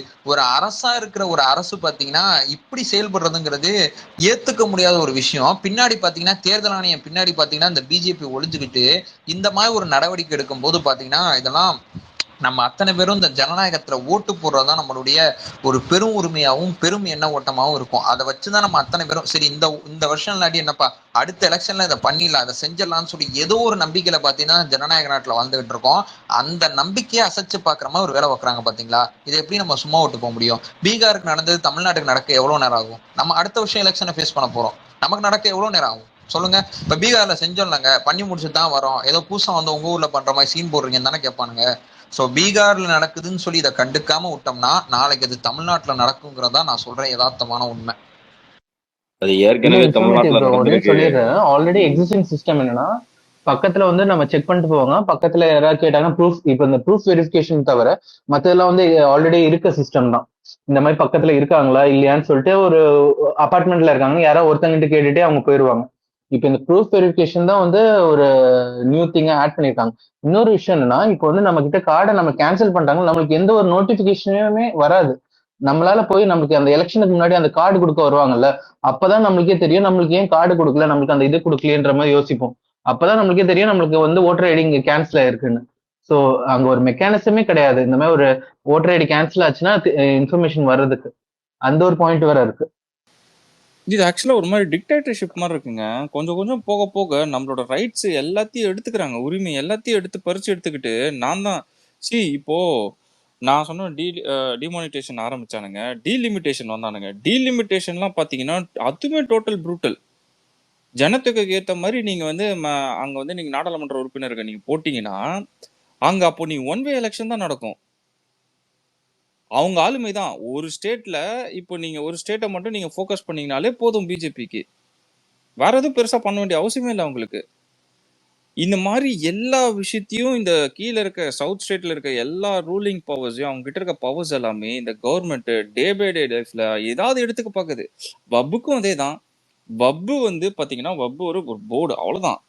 அது எப்படிங்க நீங்க வந்து சென்ட்ரல் நீங்க ஆக்குபை பண்ணி ஸ்டேட்ல இருக்க வப்பு ப்ராப்பர்ட்டிக்கு கூட சென்ட்ரல் வந்து நீ வந்து ஐஏஎஸ் ஆஃபீஸர் சைன் போட்டாதான் அது செல்லுபடியாகும், அது sales for or any document to submit a போர்ட்னா பக்காவா சென்ட்ரல் கவர்மெண்ட் அந்த ரூல் எடுத்துக்குது, கேப்சர் பண்ணிக்குது. அது கையில எல்லாத்துலயும் இவங்களோட இம்ப்ளிமெண்ட் ஸ்டேட்டோட பவர்ஸை புல் பண்ணிக்கிட்டு இருக்காங்க. ஃபார் எக்ஸாம்பிள் இப்போ ஆளுநர் எடுத்துக்கோங்களேன், ஆளுநரோட கான்ட்ரிபியூஷன் இருக்கோ இல்லையோ, ஆனா எந்த ஒரு அமெண்ட்மெண்ட் நம்ம கொடுத்த எந்த ஒரு சட்டத்தையும் நிறைவேற்றாம ஒரு பெண்டிங்ல போறாரு. ஆக்சுவலி ரொம்ப ஈஸியா பெண்டிங்ல போறாரு. அதுல இது இருக்கு எனக்கு தெளிவில்லை அப்படின்ட்டு. இப்படி சட்டத்தோட பவரை நாளுக்கு நாள் இந்த சென்ட்ரல் கவர்மெண்ட் இந்த சென்ட்ரல் கவர்மெண்ட் சொல்ற இந்த ஒன்றிய அரசு நம்ம கிட்ட இருந்து பறிக்க பாக்குது. நாளைக்கு எல்லாத்தையும் பறிச்சுட்டு நம்ம உட்காந்துட்டு இருக்க நிலைமை ஆயிடுமோன்னு பயமா இருக்கு. இதுல இதோட எக்ஸ்டென்ஷனா பாக்குறேன். அதுதான் ப்ரோ, நம்ம தலைமை நீதிபதி பாத்தீங்கன்னா நாசுக்கா ஒரு விஷயத்த முந்தானத்து ஒண்ணு பண்ணாப்புல. அதாவது பாத்தீங்கன்னா எல்லாத்த விட நாடாளுமன்றம் உயர்ந்தது அப்படின்னு சொல்லி நம்மளுடைய துணை குடியரசுத் தலைவர் பாத்தீங்கன்னா பேசிட்டு இருந்தார் அடிக்கடி.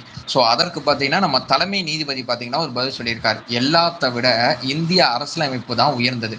இந்த அரசியலமைப்புல பாத்தீங்கன்னா தேர்தல் ஆணையம் ஒரு பக்கம் பாத்தீங்கன்னா நீதித்துறை ஒரு பக்கம் பாத்தீங்கன்னா நம்மளுடைய நாடாளுமன்றம், இது மூணுக்குமே சுதந்திரமான அதிகாரம் இருக்கு. ஒண்ணுக்கு ஒண்ணு மேல ஏறினுச்சுன்னா ஒண்ணு புடிச்சு கீழே இருக்கும். ஏன்னா நம்ம அத்தனை பேரை தாண்டி இந்திய அரசியலமைப்பு தான் மேல இருக்குங்கிறத தலைமை நீதிபதிக்கும் நம்மளுடைய மத்திய அரசுக்கும் நடுவுல ஒரு பனிப்போர் நிலவுது. அதாவது நம்மளுடைய நீதிபதிகள் சொல்ற அந்த குளஞ்சியம் அமைப்புல ஆரம்பிச்சு அவங்களுக்குள்ள இருக்கிற நியமனங்கள் ஆரம்பிச்சு இவங்களுக்கும் நிறைய பனிப்போர் நிலவுது. அதுல பாத்தீங்கன்னா இந்த ஆளுநர் சம்பந்தப்பட்ட விஷயத்துல கூட கொஸ்டின் கேட்டிருக்காங்க. இப்ப வரைக்கும் பாத்தீங்கன்னா நம்மளுடைய தலைமை நீதிபதி பாத்தீங்கன்னா பதில் சொல்லாம இருக்காங்க. அவங்க வந்து பதில் சொல்லலாம், பதில் சொல்லாம இருக்கலாம்னு சொல்லி ரெண்டு ஆப்ஷன் இருக்கு. இவங்க நம்மளுடைய குடியரசுத் தலைவர் வந்து கைப்பட பாத்தீங்கன்னா தலைமை நீதிபதிக்கு வந்து கடிதம் எழுதுறாங்க. நீங்க ஆளுநர் சம்பந்தப்பட்ட விஷயத்துல பாத்தீங்கன்னா இப்படி ஒரு தீர்ப்பு கொடுத்திருக்கீங்க, இந்த தீர்ப்பு எப்படி நாங்க ஏத்துக்கிறது, இந்த தீர்ப்புல இவ்வளவு டவுட்ஸ் இருக்குன்னு சொல்லி அவங்க பாத்தீங்கன்னா கொஸ்டின் பண்ணும்போது இந்த கொஸ்டினுக்கு பாத்தீங்கன்னா தலைமை நீதிபதி இப்ப வரைக்கும் எனக்கு தெரிஞ்சு இந்த கொஸ்டின் கேட்டு குறைஞ்சது 2 மாசம் ஆகுது. 2 மாசமா தலைமை நீதிபதி அமைதியா இருக்கார். சோ நம்ம இந்திய ஜனநாயகம் தான் இங்க ஆபத்துல இருக்கு நம்ம சொல்றதுக்கான காரணம் என்னன்னா தேர்தல் ஆணையத்தை அவங்களுடைய கைப்பாவையா மாத்திட்டாங்க. நீதித்துறையும் மாத்துறதுக்கு முயற்சி பண்றாங்க. ஆனா நீதித்துறை வந்து முரண்டு பிடிக்கிறதுனால பாத்தீங்கன்னா அவங்களுடைய நியமனங்கள் அத்தனையுமே பாத்தீங்கன்னா அப்படியே கொஞ்சம் கொஞ்சமா குறைக்கிறாங்க, கொஞ்சம் கொஞ்சமா வேலைகள் பாக்குறாங்க, கொஞ்சம் கொஞ்சமா குடைச்சல் கொடுக்குறாங்க. அப்பதான் தலைமை நீதிபதி பாத்தீங்கன்னா முதல் தடவை வந்து பதவியேற்று மகாராஷ்டிரா வராரு. அவருக்கு கொடுக்க வேண்டிய அந்த மரபு மரியாதையை கூட அந்த மோடி அரசாங்கம் வந்து கொடுக்கல. அவரு பாத்தீங்கன்னா தன்னுடைய இடத்துக்கு வந்து அந்த வேதனையை பாத்தீங்கன்னா மைக்ல தெரிவிக்கிறாரு. எனக்கு கொடுக்க வேண்டியதை கொடுக்கணும்பா, கொடுக்கல, இனிமே அது கொடுங்க, எனக்கு அது கொடுக்கல, இனிமே வரப்போற அத்தனை பேருக்கு அது செய்யுங்க அப்படின்னு சொல்லி நம்மள தலைமை நீதிபதி பாத்தீங்கன்னா இந்த மாதிரி ஸ்டேட்மெண்ட்லாம் நம்மளுடைய பிஜேபி அரசாங்கத்துக்கு அகேன்ஸ்டா பேசிட்டு இருக்காங்க. பட் இது பாத்தீங்கன்னா பெருசா வெளியே தெரிய மாட்டேங்குது, பெருசா போய் சேர மாட்டேங்குது. இது அத்தனையுமே நம்ம கவனிக்க வேண்டிய அவசியம் இருக்கு. சோ மைக்கேல் அப்படிங்கிற ஒருத்தர் கை தூக்கிட்டே இருக்காப்புல, பேசுங்க பிரதர். பிரதர், அந்த அறிக்கையிலே ரொம்ப டீட்டெயிலாவே இருக்கு. இப்ப மான்சூன் ஸ்டார்ட் பண்ணும்போது சொன்ன மாதிரி இது ஒரு சிஏஓட எக்ஸ்டென்ஷன் மாதிரி, மறைமுக சிஏ மாதிரி. இப்ப அதிலே போட்டிருப்பாங்க, இது சிறுபான்மையினருக்கு வந்து அவங்க பிஜேபிக்கு தெரியும் அவங்களுக்கு அந்த ஓட்டு வராதுங்கிறதுனால லாஸ்ட் நேரத்துல இப்ப 2024 எலெக்ஷன்ல கூட நிறைய இஸ்லாமியர்களுக்கான ஓட்டுரிமை வந்து இல்லாம போச்சு அப்படின்னு ஒரு பிரச்சனை அங்கங்கே நடந்துச்சு அப்படின்னு அதுல அந்த அறிக்கையிலே தெளிவா போட்டிருக்கு. ஸோ இது ஃபர்ஸ்ட் வந்து சிறுபான்மையினருக்கு பெரிய அச்சுறுத்தலா இருக்கும். ரெண்டாவது வந்து சப்போர்ட், இப்ப இங்க இருக்க திமுக ஏன் இதை பத்தி பெருசா கேள்வி எழுப்ப மாட்டேங்குதுன்னு தெரியல.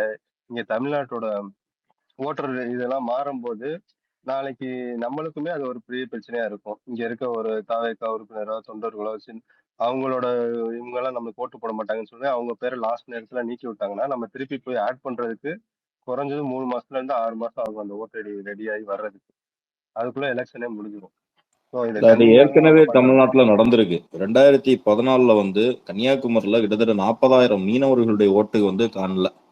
லாஸ்ட் டைம்ல தான் பார்க்கும்போது 40,000 பேருக்கு ஓட்டு போட முடியல. அந்த முறை பிஜேபி ஜெயிச்சது கன்னியாகுமரி மாவட்டத்துல. பொன் ராதாகிருஷ்ணன் தனியா கூட்டணி வச்சு ஜெயிச்சாங்க. அது ஆல்ரெடி நடந்திருக்குது, எல்லா இடத்துலயும் நடக்கிறது தான். ஆனா இந்த முறை இவங்க வந்து வெளிப்படையா ஏன் இறங்குறாங்க அப்படின்னா அந்த சாதிவாரி கணக்கெடுப்பு தான் மிக முக்கியமான பிரச்சனை. பீகாரை பொறுத்தவரையிலும் சாதிவாரி கணக்கெடுப்பு அவங்க எடுத்ததுக்கு அப்புறம் அங்க என்ன டீட்டெயில்ஸ் அப்படின்னா இது இஸ்லாமியர்களும் பழங்குடியின சமூகமும் தலித்துகளும் அங்க அதிகமா இருக்கிறாங்க, அந்த மாநிலத்தினுடைய அரசியலை தீர்மானிக்கக்கூடிய இடத்துல அவங்க இருக்கிறாங்க அப்படிங்கிற ஒரு உண்மை வெளிப்பட்டுச்சு. அதனால அங்க வந்து மறுபடியும் இதே மாதிரி ஒரு குழப்பத்தை உருவாக்கி அவர்களுடைய வாக்குரிமையை பறிச்சிட்டோம் அப்படின்னு சொன்னா அந்த பிரச்சனையில இருந்து, அதாவது பிஜேபி கொஞ்சம் ஈஸியா அங்க ஜெயிக்க முடியும் அப்படிங்கிற ஒரு நம்பிக்கையில அவங்க இந்த விஷயத்த முயற்சி பண்றாங்க. அதான் உண்மையான விஷயம். அதே மாதிரி மேல ஒரு பிரதர் சொன்ன மாதிரி சிஏஏ என்ஆர்சியை வந்து அமல்படுத்துறதுக்கான ஒரு முயற்சி மாதிரி தான். ஏன்னா இது அந்த மாதிரி டாக்குமெண்ட்ஸ் கேட்கறது அது வந்து அதனுடைய ஒரு முன்னோட்டமாகவும் இதை அவங்க வந்து எடுக்கிறாங்க அப்படிங்கிறது நமக்கு தெளிவா புரியுது. நம்ம சகோதரர்கள்ட்ட நம்ம கேட்குற என்ன விஷயம்னா, நாம தொடர்ந்து வந்து தமிழ்நாடு அரசியல் அப்படிங்கிறதுனால திமுகவே ரொம்ப அடிச்சுக்கிட்டு இருக்கிறோம். ஆனா அதுக்கு பின்னாடி வந்து நம்ம திமுகவை அடிக்கிற டைம்ல பிஜேபி வந்து சைலண்டா ஒளிஞ்சு நின்று தப்பிச்சுக்கிட்டே இருக்கிறாங்க. எந்த அளவுக்கு நம்ம திமுகவை அடிக்கிறோமோ அதை விட டபுள் மடங்கு பிஜேபி அடிக்கணும். ஏன்னா திமுகவை பொறுத்த வரைக்கும் அவங்க அரசியல் ரீதியா சில தவறுகள் அவர்களிடம் அவருடைய நிர்வாக குழுறுபடி இந்த மாதிரிப்பட்ட விஷயங்கள் இருக்கு.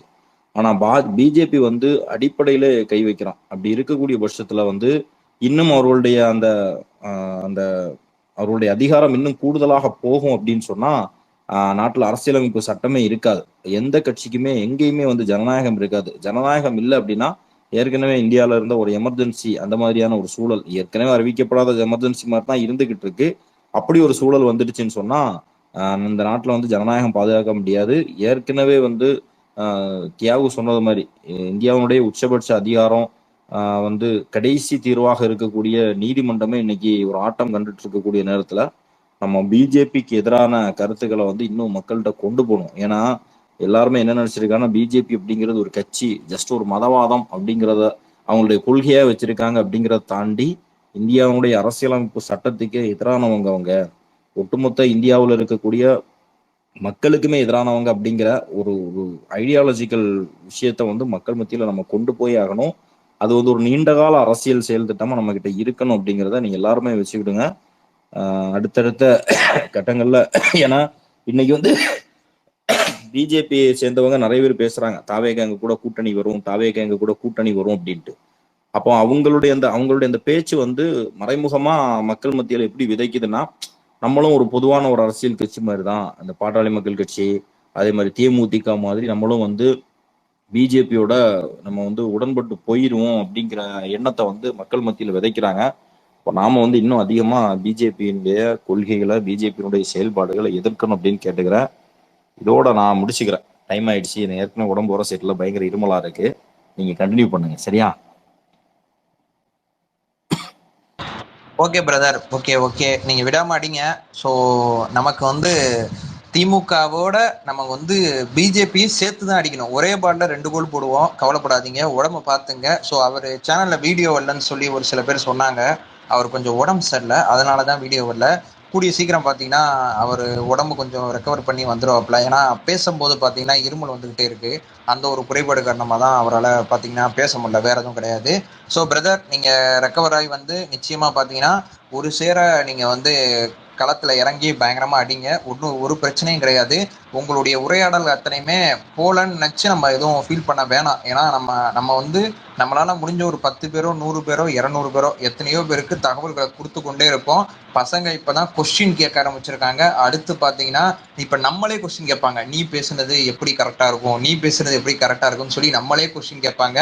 ஸோ நிச்சயமா இந்த மாதிரி காலகட்டங்கள் அத்தனையுமே நம்மளை நோக்கி வரும். ஸோ எல்லாத்தோடையும் நம்பிக்கையோட நீங்க பயணிங்க. ஃபர்ஸ்ட் பாத்தீங்கன்னா உடம்ப பாத்துங்க பிரதர்.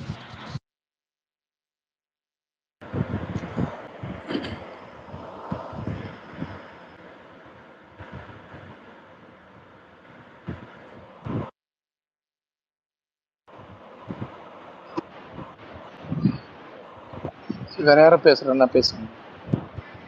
தியாகு, நீங்க பேசும்போது சொன்னீங்கல்ல சிஜேஐ அவரை ரிசீவ் பண்ண வரல அப்படின்னு சொல்லிட்டு. அவர் வந்து ஒரு தலித், அது இல்லாமல் கன்வெர்டட் டு புத்திசம், அதனால தான் அவரை ரிசீவ் பண்ணுறதுக்கு சீஃப் செக்ரட்டரியோ அல்லது டிஜிபியோ வரல அப்படிங்கிற மாதிரி ஒரு டாக் இருக்கு. இல்ல பிரதர், டாக் இருக்கு. ஆனா நம்ம வந்து அதை குத்தி காமிக்கிற மாதிரி சொல்ல வேணாம் தான் நான் அதை தவிர்த்தேன். நீங்க கரெக்டா பாயிண்ட பிடிச்சிட்டீங்க, வேற எதுவும் கிடையாது. இல்லை பிரதர், அதை சொல்லி தான் ஆகணும். ஏன்னா இவனுக்கு பிஜேபி எப்படி ஆக்ட் பண்ணுவானுங்க, சிஜேஐயா இருந்தாலும் அல்லது நீ பிரசிடெண்ட்டாக இருந்தாலும் நீ யாரோ, அதாவது நீ எந்த பேக்ரவுண்ட்லேருந்து வரியோ அதுக்கேற்ற மாதிரி தான் அவனை ட்ரீட் பண்ணுவாங்கிற மாதிரி தான் பிஜேபி நடந்துப்பானுங்க. அதை எக்ஸ்போஸ் கண்டிப்பா பிரதர். இல்ல பிரதர், அது நம்ம பின்னாடி கண்டுபிடிச்ச காரணம், நீங்க சொல்றதுதான் 100% சரியான காரணம். அது அவரே ஒரு தடவை சொல்லும் போது பாத்தீங்கன்னா அதோட விஷயங்கள் பாத்தீங்கன்னா ரொம்ப வீரியமா இருக்கும். அதனால பாத்தீங்கன்னா நீங்க சொல்ற காரணத்தை நான் தப்பா சொல்றேன், இதான் 100%. பட் இது அஃபிஷியலா அவரோட வாயிலேருந்து வந்துருந்துச்சுன்னா இன்னும் நல்லா இருந்திருக்கும். பட் அவர் சொல்லாம இந்த விஷயத்த ரொம்ப அழகா சொல்லிட்டு போயிட்டார், அதுல மாற்று கருத்து இல்லை. பட் அவர் பாத்தீங்கன்னா தொடர்ச்சியா நான் என்னுடைய இடத்த விட்டு கொடுக்க மாட்டேங்கிறதுல ரொம்ப தெளிவா இருக்கார், ரொம்ப ஆழமா இருக்கார். ஸோ இங்க இந்திய அரசியலமைப்பு கீழே நம்ம எத்தனை பேருமே வருவோங்கிற எண்ண ஓட்டத்துக்கு இந்த பிஜேபி அரசாங்கம் முதல்ல வரமாட்டேது. ஏன்னா அதையே மாத்த பாத்தீங்கன்னா துடிக்கிறாங்க. பாத்தீங்களா இவங்க எப்படி அது கீழே வருவாங்க? நல்லா கவனிக்க வேண்டிய விஷயம் இதுதான். ஸோ நிச்சயமா பாத்தீங்கன்னா இந்த இஷ்யூவை எல்லாருமே கவனிங்க. நம்மளுடைய தலைமை நீதிபதி பாத்தீங்கன்னா ஒரு பக்கம் சண்டை செஞ்சுக்கிட்டு இருக்கார், அதையும் நம்ம ஒரு சேர கவனிக்க வேண்டிய அவசியம் இருக்கு அப்படிங்கிறதா நான் இங்க சொல்ல வரேன். ஏன்னா நம்ம பாக்குற அத்தனையுமே பிரதர், நம்மளால வீடியோவா கொடுக்க முடியாது, ட்வீட்டா போட முடியாது, எல்லாமே மைண்டுக்குள்ள ஸ்டோரேஜா பாத்தீங்கன்னா இருக்கும். இப்ப நாளைக்கு நம்ம ஒரு வீடியோ பண்ணும்போது பாத்தீங்கன்னா ராகுல் காந்தி மகாராஷ்டிரத்துல சொல்ற விஷயத்த உள்ள வைப்போம். அதற்கு முன்னாடி தேர்தல் ஆணையத்தை எப்படி கைப்பாவையா மாத்தினாங்க அப்படிங்கிற தகவலை உள்ள வைப்போம். அதோட பாத்தீங்கன்னா நம்ம ஆதோஜனா நான் பேசின சில தகவலை உள்ள வச்சு மொத்தமா ஒரு பேக்கேஜா பாத்தீங்கன்னா அந்த ஃபுட்டேஜை ரிலீஸ் பண்ணுவோம். பட் அதற்கு முன்னாடி நம்ம கொண்டு வர்ற தகவல் அத்தனையுமே உள்ள போற தகவல் மாதிரி ஸ்பேஸ்ல வேற எங்கேயாவது தகவல் கிடைக்கும் போது ஃப்ரெண்ட்ஸ்கிட்ட பேசும்போது பாத்தீங்கன்னா இந்த மாதிரி தகவல்கள் எல்லாமே நம்மளால விவாதிக்க முடியும், பேச முடியுங்கிறதான் நான் இங்க சொல்றேன். அடுத்து பாத்தீங்கன்னா துரைமுருகன் அப்படிங்கிற ஒருத்தர் பாத்தீங்கன்னா டிஎம்கேல பாத்தீங்கன்னா ஓரங்கட்டப்படுறாங்க அப்படிங்கிற செய்தி பாத்தீங்கன்னா பெருசா போகுது. எல்லாரும் கவனிச்சிங்களா அந்த விஷயங்களை நீங்க பாத்தீங்களா? பார்த்தோம். அவங்களுடைய அடுத்த கட்சியோடைய அடுத்த ஸ்டேஜ் மூவ் பண்றதுக்கு யங்ஸ்டர்ஸ் கிட்ட நிறைய இன்வால்வ் பண்ணணும்னு ஏதோ ரீசனிங் இல்ல அவங்களுக்கு நடுவுல கட்சியை கூட முடிவு பண்ணிட்டாங்க. அவருக்கு ஏத்த மாதிரி மாவட்ட செயலாளர்களை போடுறதுக்கான பிளான் பிரதர் இதெல்லாம். இல்ல பிரதர், அதாவது அவங்களுக்குள்ள நடக்கிற பனிப்போர் இப்ப வெளியே வந்துருச்சு பிரதர், அவ்வளவுதான் விஷயம், வேற எதுவும் கிடையாது. ரொம்ப நாளா நடந்துகிட்டு இருக்கு, இப்ப இது வெளியே வந்துருச்சு, வேற எதுவும் கிடையாது.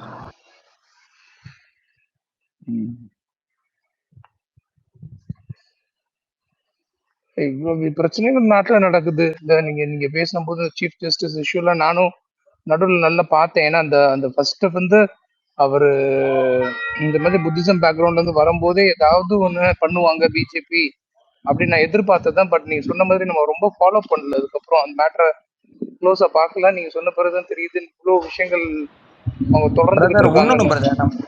நம்ம சர்வதேச அரசியல்ல பிஜேபி நிலைப்பாட கொஸ்டின் கேட்டாவே இந்த பிஜேபி அரசாங்கத்தை ஓட விட்டுறலாம். அதாவது எப்படி சொல்றது, இஸ்ரேல் பிரச்சனையில இருந்து ஆரம்பிச்சு அங்கேருந்து இந்த பிஜேபி அரசாங்கத்தை நம்ம கொஸ்டின் பண்ணோம்னாவே நம்ம நிறைய பேசலாம். ஆனா சர்வதேச செய்தி எடுத்து வந்து நம்ம வீடியோ பண்ணும் போது நம்ம பசங்க அதை எந்த அளவு கேரி பண்ணுவாங்கிற அந்த டவுட்ல தான் நம்ம அந்த மாதிரி விஷயங்கள்லாம் இன்னும் தொடாம இருக்கும், வேற எதுவுமே கிடையாது பிரதர். கண்டிப்பா ப்ரோ, எனக்கு தெரிஞ்சு எல்லாருமே பேசுறதுக்கு யோசிக்கிறாங்க. அதான் சொல்றேன்னு, இந்த மாதிரி விஷயங்களை ஒண்ணு காங்கிரஸ் எடுத்து முன்னெடுத்தணும்.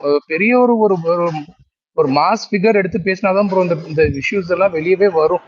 இல்லாட்டினா அன்றாட செய்தித்தாள்ல ஒரு சின்ன ஒரு ஒரு இன்னும் ஒரு கார்னர்ல ஒரு இந்த நியூஸா போயிடுதெல்லாம். அதெல்லாம் பேசணும்னா நம்மள ஆன்டி இந்தியன் பிரதர், டெரரிஸ்ட்னு சொன்னா கூட சொல்லிடுவானுங்க. அத சொல்லுங்க, அது அதுக்கு மேல இருக்கு. சோ கண்டிப்பா பிரதர், நீங்க தொடர்ச்சியா பாத்தீங்கன்னா வாசித்து கொண்டே இருந்தீங்கன்னு வச்சுங்களேன். இப்ப நாங்க புதுசா ஒரு விஷயத்த பண்ணிருக்கோம். எனக்கு தெரிஞ்சு மாஸ்டர் பிரதருக்கு இந்த விஷயம் தெரியும்.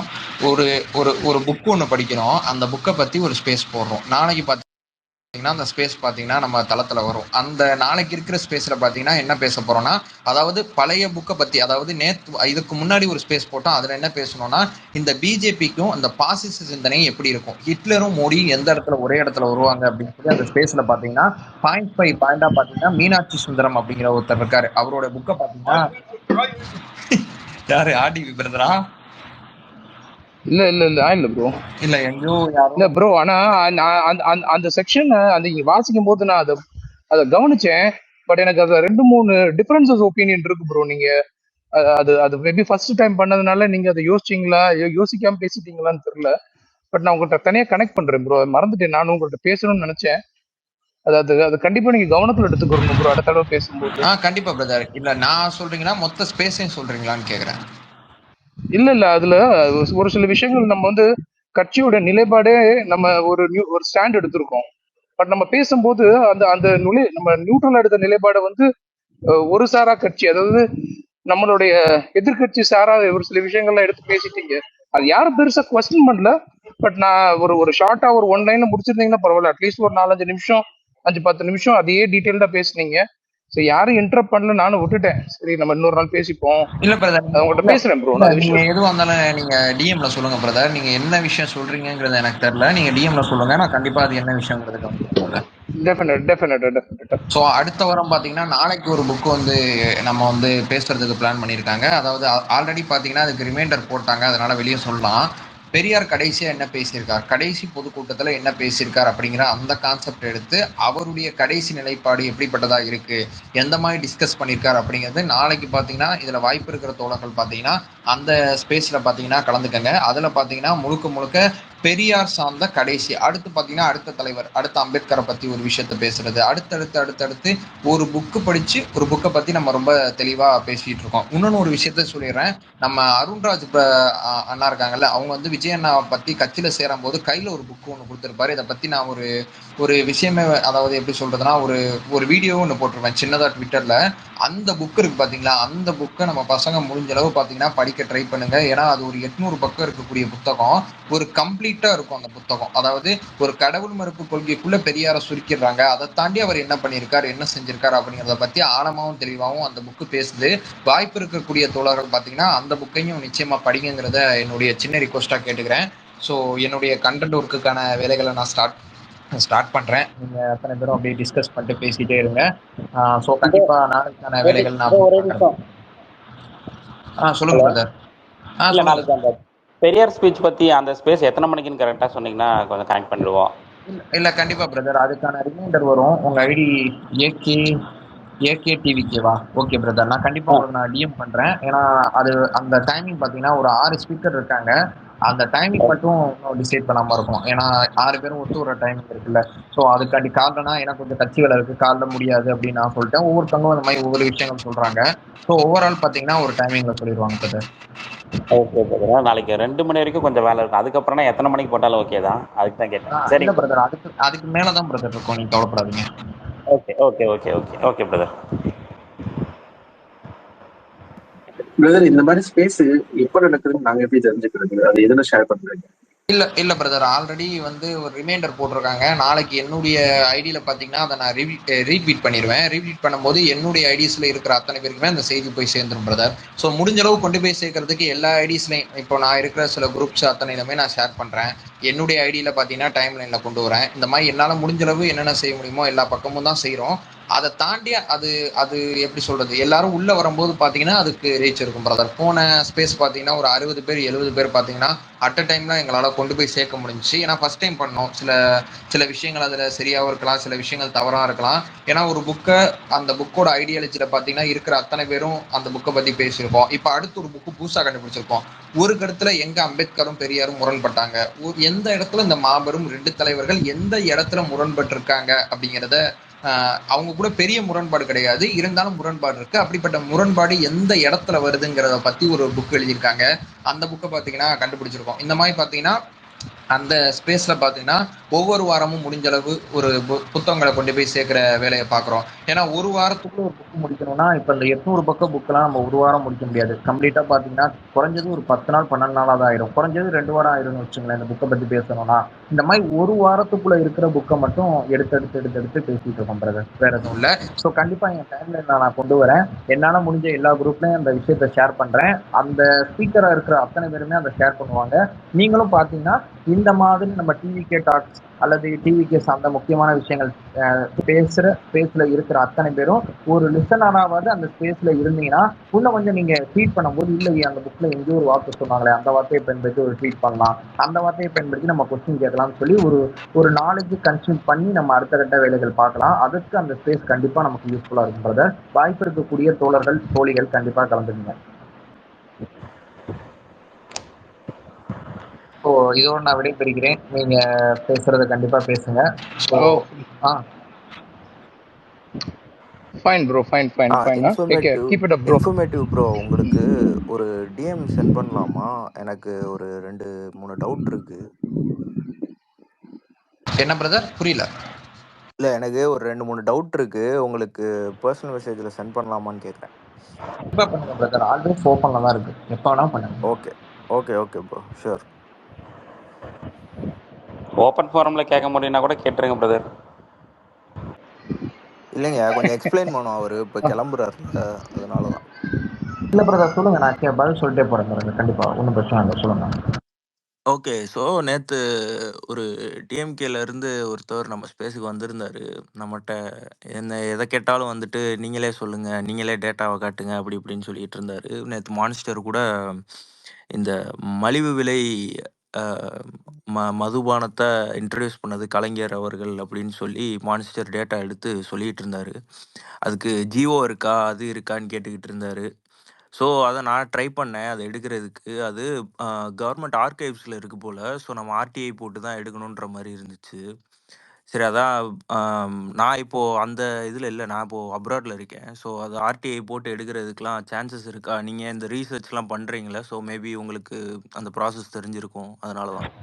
இல்லை கண்டிப்பாக பிரதர், இப்போ ரொம்ப ஸ்லோவாக இருக்குது பிரதர். நான் ஆல்ரெடி போட்டதுக்கே ஒன்றும் பதில் இல்லை பிரதர். இப்போ நம்ம போட்டு அதை நம்ம கண்டுபிடிச்சி அவருக்கு நம்ம சொல்கிறதுக்குள்ளேயுமே அதாவது ப்ராசஸ் ரொம்ப ஸ்லோவாக இருக்குது. வேணும்னு பண்ணுறாங்களா இல்லை இன்னும் நிறையா மக்கள் கொஸ்டின் கேட்குறதுனால தைரியத்தில் தான் ப்ரோ அவங்க கேட்குறானுங்க அப்படி தான் பிரதர். அதான் வேணும்னு பண்ணுறாங்களா, நான் தெரியாமல் குற்றச்சாட்டு வைக்கக்கூடாது.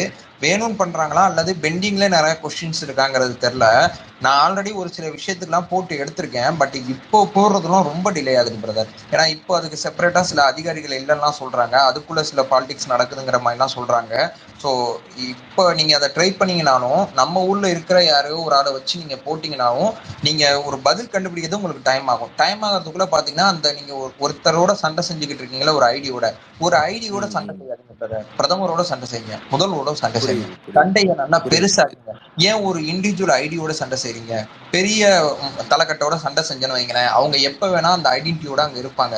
இப்ப நீங்க சொல்ற நபரோட ஐடி பேர் உங்களுக்கு ஞாபகம் இருக்குமா சொல்லுங்க? இருக்காது இருக்காது கண்டிப்பா இருக்காது. ஒரு வாரம் கழிச்சு கேட்டா இருக்காது எனக்கு. இருக்காது பிரதர். அதனால நீங்க இந்த தகவலை எடுத்துக்கிறது, தெரிஞ்சுக்கிறது எல்லாமே ஆரோக்கியமான விஷயம். சண்டையை பெருசாக்குங்க. டேக் பண்ணும்போது பாத்தீங்கன்னா இந்த அதாவது என் வீடியோல கட் பண்ண போர்ஷன் எடுத்து எனக்கே டேக் பண்ணாம அவங்க ஐடி விங்ல போட்டு காமெடி பண்ணிட்டு இருப்பாங்க. அப்படிப்பட்ட அரசியல் பண்ணாதீங்க. யாரை கொஸ்டின் பண்றீங்களோ கொஸ்டின் பண்ற நபரை டேக் பண்ணி கொஸ்டின் பண்ணுங்க. உங்களை தான் கொஸ்டின் பண்றேன், என் கொஸ்டின் இதுவா இருக்கு, ஜனநாயகபூர்வமா உங்கள்ட்ட கொஸ்டின் கேட்கறேன், ஜனநாயகபூர்வமா எனக்கு பதில் சொல்லுங்கன்னு சொல்லி நம்மளுடைய கேள்விகள் அத்தனையுமே எவ்வளவு தூரம் நம்ம நேர்மையா இருக்கோ அந்த அளவு பாத்தீங்கன்னா நம்ம பயம் இல்லாம நம்ம யாரை நோக்கி கொஸ்டின் கேட்கறோமோ அவங்கள நோக்கி நம்ம கொஸ்டின் கேட்டணும். அதாவது இங்கிட்டு இருக்கிற ஒருத்தரை இங்கிட்டே இந்த பக்கம் தெரியாம கொஸ்டின் கேட்கறதுங்கிறது அரசியல் பாத்தீங்கன்னா நம்ம தவிர்க்கணும். உடனே தான்ப்பா கொஸ்டின் கேட்கறேன், இந்த கொஸ்டினுக்கு பதில் இருக்கா அப்படிங்கிறத நம்ம பேச வேண்டிய அவசியம் இருக்குன்னு நினைக்கிறேன். சண்டையை பெருசாக்குங்க. மாவட்ட செயலாளர்கள் டிஎம்கேல இருக்கிற மாவட்ட செயலாளர்கள் பண்ற இஷ்யூவை எடுத்து பேசுங்க, கவுன்சிலர்கள் பண்றதை எடுத்து பேசுங்க.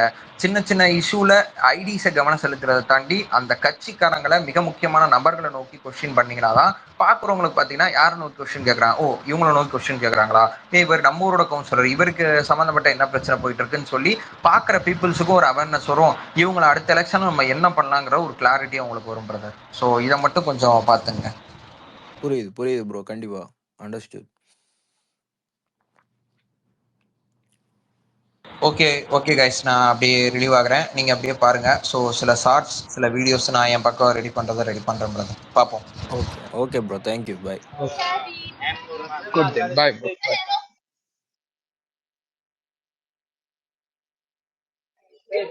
சொல்லுங்க திண்டுக்கல் பிரதர், வந்திருந்தீங்க, ரொம்ப நேரமா உட்கார்ந்துருந்தீங்க. ஒரு கொஸ்டின் இருந்தது பிரதர், கேட்டேன், பதில் சொல்லிட்டாரு. சரி. இந்த விசு காலையில நீங்க ஒரு சம்பவம் பண்ணிட்டு போனீங்க, எந்த நேரத்துல ஆரம்பிச்சு வச்சீங்களோ நீங்க முடியவே மாட்டேங்குது. இல்ல ப்ரோ, நான் நேத்து தான் வந்துட்டு மான்ஸ்டர் ப்ரோ நானும் பேசிக்கிட்டு இருந்தோம். இந்த மாதிரி மான்ஸ்டர் ப்ரோ நானும் ஸ்பேஸ் போடலான்னு இருக்கேன், பட் இப்போ நான் ரெடியா இல்ல, ஒரு மாசம் 2 மாசத்துல போட்டுருவேன்னு நினைக்கிறேன், அப்போ எனக்கு கான்ஃபிடன்ஸ் வந்துடும் நினைக்கிறேன்னு சொல்லிட்டு இருந்தேன். ஆனா அது எல்லாத்தையும் ஒரு மனுஷன் ஒரு நைட்ல மாத்திட்டான் ப்ரோ, ஒரு நைட்ல மாத்திட்டான். என்னையவே எனக்கு கான்ஃபிடன்ஸ் கொண்டு வந்து என்னைய ஸ்பேஸ் போட வச்சது, அதாவது ரொம்ப என்கரேஜ் பண்ணி இல்ல, என்னைய வெறுத்து போய் பண்ண வச்சது இவன் சாண்டிப்ப. அவன் நேத்து போட்ட ஸ்பேஸ்ல எனக்கு மண்டை காஞ்சு போய், எப்பா நான் அதை வெளியே போயிடுறேன்டா அப்படின்னு நான் தனியா ஸ்பேஸ் போட்டேன் வெளியே வந்து. ரொம்ப இம்மெச்சூரா பிஹேவ் பண்ணிட்டாங்க. இல்ல ப்ரோ, இன்னொன்னு நீங்க அதுக்கப்புறம் நடந்ததெல்லாம் எனக்கு தெரியாது. மேல இந்த 2 பேர் ஏறினது வந்து அவங்க கத்துனது, மான்ஸ்டர் ப்ரோ சமாளிச்சதெல்லாம் எனக்கு சுத்தமா தெரியாது. நான் அதுக்கு முன்னாடி ஸ்பேஸ் போட்டுட்டேன். நான் எப்போ வெளியே வந்தேன்னா என்னை மேல கூப்பிட்டான், விசு வந்து பேசுங்க அப்படின்னா நான் மேல வந்தேன். நான் ஹேண்ட் ரைஸ் பண்ணி வெயிட் பண்ணிக்கிட்டு இருந்தேன். ஒருத்தவர் வந்துட்டு கேட்குறாரு, இந்த மாதிரி ப்ரோ நான் பெங்களூர்ல இப்போ ஒரு பார்ல உட்காந்துருக்கேன், இந்த மாதிரி தமிழ்நாடு பார்ல வந்துட்டு எல்லாமே ஒன்னே கிடையாது, இதில் எப்படி தமிழ்நாட்டில் எப்படி குறைக்கலாம் நக்கலா ஒரு கேள்வி கேட்டார். தமிழ்நாட்டில் எப்படி ஆல்கஹாலை குறைக்கலான்ற மாதிரி. நான் வந்துட்டு நம்ம ஆல்ரெடி நம்ம பேசியிருக்கோம்ல, இந்த ரேஷனைஸ் பண்ணுறது, ரேஷன் கரெக்டாக ரேஷன் பண்ணால் அது கரெக்டாக போகும், ஸோ சிஸ்டமைஸ் பண்ணணும் அதை அப்படின்னு சொல்லிட்டு அதெல்லாம் எக்ஸ்பிளைன் பண்ணலான்னு சொல்லிட்டு நான் மேலே வரேன், ஹேண்ட் ரைஸ் பண்ணி வெயிட் பண்ணிக்கிட்டு இருக்கேன். அவன் ட்ரக்ஸ் அது இதுன்னு போக ஆரம்பிச்சு சம்மந்தமே இல்லாமல். ஏய் என்னடா பேசுற, நீ தான் மேலே கூப்பிடுற, நீ ஏன் பேசவும் விட மாட்ற அப்படின்னு நான் வெக்ஸ் ஆகி போய் வெளியே வந்துட்டேன் நான். அவன் அதுக்கப்புறமா அவங்க இன்னைக்கு நம்ம கேட்ட கேள்விகள் எதுக்குமே பதில் இல்லை ப்ரோ, பர்சனல் அட்டாக் தான் பண்றாங்க. ஒரு தனி நபரையா பிக் பண்ணி அதை போட்டு இது பண்ண அட்டாக் பண்ணிருக்காங்க. என்னத்த சொல்லன்னு தெரியல. அவன் ஸ்பேஸை போட்டு வேற தூங்க போயிட்டான் பாருங்க, அது ரொம்ப கொடுமை. பாவம் இருக்கிறவங்க எல்லாம் கத்த விட்டுட்டு லூஸ் மாதிரி தெரியுதா மற்றவங்கள பார்த்தா அவனுக்கு. நான் அப்பவே நானுமே அவன் ஸ்பேஸ் தனிப்பட்ட போட்ட முறையில் உடனே கேட்டேன் ப்ரோ. நான் என்னடா சாண்டி 3 மணிக்கெல்லாம் போட்டிருக்க, தூங்க போயிருவேன் இந்த டைம்லாம் அப்படின்றேன். தூங்க போக மாட்டேன் அப்படின்னா, ஒரு 1/2 மணி நேரம் கழிச்சு செஃப் நீங்க பாத்துக்கங்க, உங்களுக்கு கோவஸ்ட் கொடுத்துறீங்க, ஒரு 30 நிமிஷம் மட்டும் கண்ணை மூடிட்டு வந்துடுறேன்னா, அப்போ போனவன் தான் ப்ரோ முடிஞ்சு. இல்ல கண்ணை மூணவன் தான் இப்போ வரைக்கும் திறந்தானா என்னன்னு தெரியல, அவனை தான் தேடிக்கிட்டு இருக்கேன் நான். இல்ல வந்தான் அங்க வந்து பேசிட்டு போயிட்டான். நானுமே இன்னைக்கு கொஞ்சம் வெளியே இருந்தேன், ஃபுல் ஃபிளெட்ஜா அவன்கிட்ட பேச முடியல. அவன்கிட்ட பேசணும் அப்புறமேலு. எல்லா நேரமும் உட்காந்து அதுக்கப்புறம் நிறைய டாபிக் எடுத்துட்டு பேசியாச்சியா. அப்படியா? நான் கண்டினியூ பண்ணுவோம் நம்ம நைட். நான் ஸ்பேஸ் போட்டிருந்தேன்ல, சரி நம்ம போட்டுட்டோம் எல்லாரும் சீரியஸா பேசிட்டு இருக்கீங்க அப்படின்னு மூடவும் மனசு இல்லாம காலைல 7:30 மணி வரைக்கும் உட்காந்துட்டு இருந்தேன் நான். தூங்கவே இல்லை, ஸ்ட்ரைட் 7:30 மணி வரைக்கும். இதுதான் நீங்க லீவு தானே, உனக்கு ஹாலிடே தான், வீக்கெண்டு தான், அதனாலதான் இப்படி உட்காந்துருந்தேன். இப்பதான் தூங்கி எந்திரிச்சேன். மான்ஸ்டர் எங்க போயிட்டாரு? வேலையா இருக்காரா? தெரியல. ரொம்ப நேரம் இந்த இருக்காப்ல. ஹைபர்னேஷன் மோடுக்கு போயிட்டீங்களா? அவ்வளவு நேரம் பேசிட்டு இருந்தேன். இல்ல அவர் பேசின பேச்சு பத்தியா, வெல்கம் வெல்கம் வெல்கம் அப்படியே ஆட்டோமேட்டிக் ஆயிட்டாப்ல.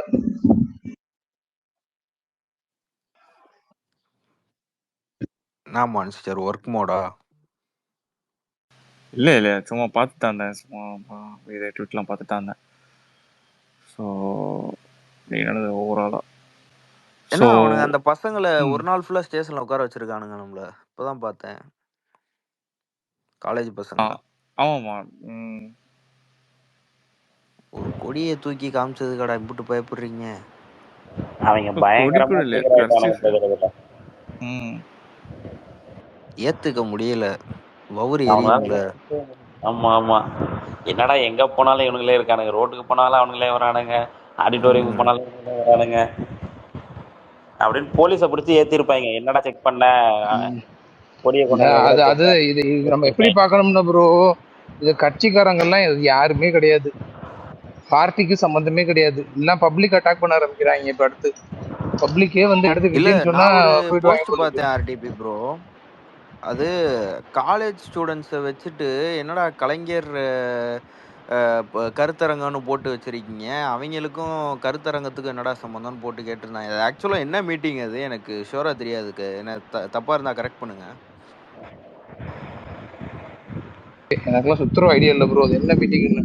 ஆனா இவரெல்லாம் நின்றாப்புல, நம்ம பார்ட்டியில இது பார்ட்டி சம்பந்தமானவங்க எல்லாம் ஸ்டேஜ்ல இருந்தாங்க. அது என்ன ப்ரோ மனுஷன் தெரியும் அந்த மீட்டிங் பேக்ரவுண்ட் காலேஜ்ல நடத்துறானுங்க. இல்ல ப்ரோ, யாருக்கா தெரியுமா அது என்ன மீட்டிங்னு? ப்ரோ அது வந்து கவர்மெண்ட் ஆர்கனைஸ் பண்ண கவர்மெண்ட் ப்ரோக்ராம். அது அந்த ப்ரோக்ராமுக்கு நியூ காலேஜ் பசங்களை வாண்டடா எழுத்து வந்து உட்கார வச்சிருக்காங்க. அப்படி எழுத்து வந்த பசங்கள ஒரு பேர் வச்சிருக்காங்க. எதை பேஸ் பண்ண ப்ரோக்ராம்? அதாவது அவங்க கட்சியை பத்தி பேச போறானுங்க. கட்சி பத்தி இல்ல கவர்மெண்ட் ப்ரோக்ராம். அதான் கலைஞரை பத்தி நினைக்கிறேன் அந்த ப்ரோக்ராம். ஆக்சுவலா கலைஞர் நூற்றாண்டு விழான்னு நினைக்கிறேன். நூற்றாண்டு விழாவா? இல்லைங்க, ஏதோ கருத்தரங்கமா போட்டிருந்தானுங்க. 2வது ஆண்டு விழாவும் ஏதோ. அதுக்கும் அந்த காலேஜ் பசங்களுக்கு என்ன சம்பந்தம்? அவங்க தான் கூட்டிட்டு வந்திருக்காங்க போல இருக்கு காலேஜ் பசங்க. இந்த யாரோ சொன்னாப்லையே இப்படி நியூ காலேஜ் பசங்க வலுக்கட்டாயமா கூட்டு வந்தா இப்படி கொடியை தூக்க தான் செய்வானுங்க. சவுக்கே ஒரு இன்டர்வியூ கொடுத்திருக்காரு. சவுக்கே வந்து இதான் எக்ஸ்பிளைன் பண்ணி வீடியோ கொடுத்திருக்காரு. அவரே தெளிவா சொல்லிருக்காரு. இன்னைக்கு ஒண்ணு பேசுவார், நாளைக்கு ஒண்ணு பேசுவார். நாளைக்கு ஒண்ணு பேசுவேன் தான். ஆனா கூட்டது நெய் காலேஜ் பசங்க தான். சவுக்க பொறுத்த வரைக்கும் நமக்கு எது தேவையோ அதை மட்டும் எடுத்துக்கணும், மற்றதை கழட்டி விட்டுருந்தோம். உண்மைதான். ஏடிஎம்கே எதுவுமே பண்ண மாட்டான்னு புலம்பிட்டு இருக்காரு. இல்ல பிரதர், இது வந்துட்டு கலைஞர் நூற்றாண்டு விழா தான் நடத்திட்டு இருக்கான். சாரி, அது வந்து கலைஞர் நூற்றாண்டு விழா தான் ப்ரோ. இல்ல கலைஞர் நூற்றாண்டு விழா, அதுல வந்து கலைஞரின் இலக்கிய ஆளுமைங்கிற டாபிக்ல பேசியிருப்பாங்க போல இருக்கு பிரதர். ஓகே ஓகே, இதெல்லாம் அப்புறம் அரசு விழா தெரியலப்ப. நம்ம எதுவும் கேட்டோம்னா நம்ம அதான் சொல்றேன்ல, கடைசியில நமக்கு தான் கரியர் கைடன்ஸ் ப்ரோக்ராமுக்கு இந்த மாதிரி இத்தனை பேர் வந்தாங்கன்னு எனக்கு தெரியலப்பா. கரியர் கைடன்ஸ் ப்ரோக்ராம் அது நான் முதல்வன் திட்டம்னு சொல்லி அங்க வந்து அந்த மாதிரி மீட்டிங் வச்சு ஆள் சேர்க்கிற மீட்டிங் அது. கூட்டிட்டு வந்து சின்ன சின்ன பசங்களை எல்லாம் கட்சியில சேர்த்து விட்டுறது, இல்லாட்டின்னா கொள்கைகளை பத்தி பேசுறதுக்கு ஒரு ப்ரொபகண்டா மீட்டிங் மாதிரி நடத்துறது.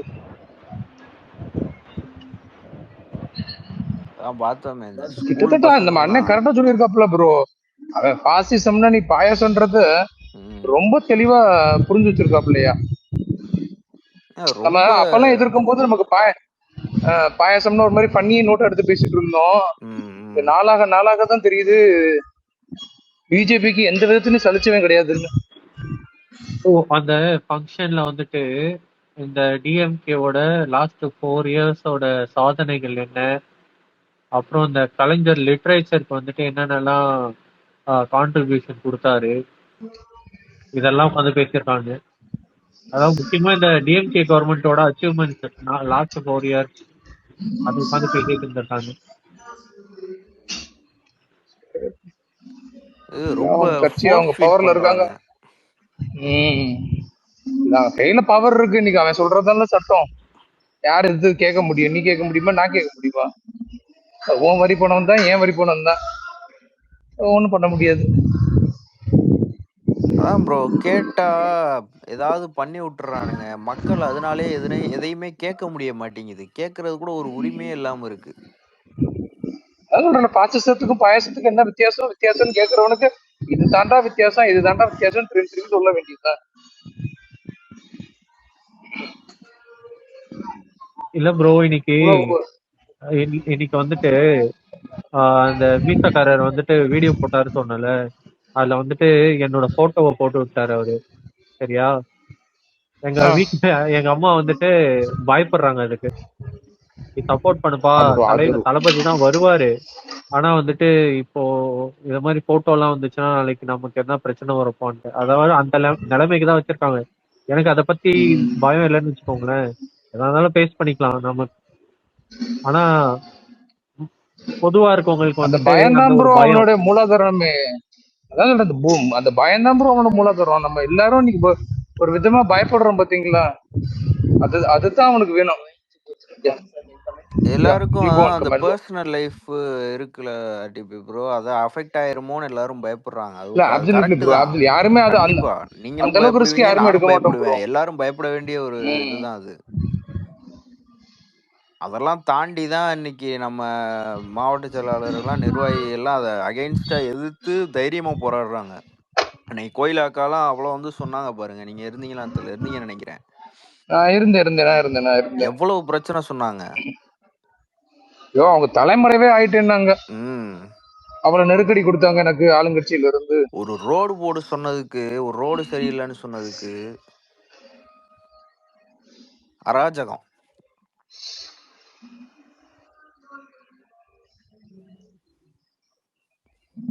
மக்கள் இது அதான் சொல்றல. இப்ப உங்களுக்கு பெரிய டிஸ்அட்வான்டேஜ் என்னன்னா, இந்த பக்கம் இருக்கிறது ஃபுல்லா நம்ம எடுத்து எல்லாருக்கிட்டையும் பேச போறோம். நம்ம பேசுவோம், நம்ம சொல்லுவோம். இவங்க எவ்வளவுதான் தடுத்து நிறுத்த போறாங்க?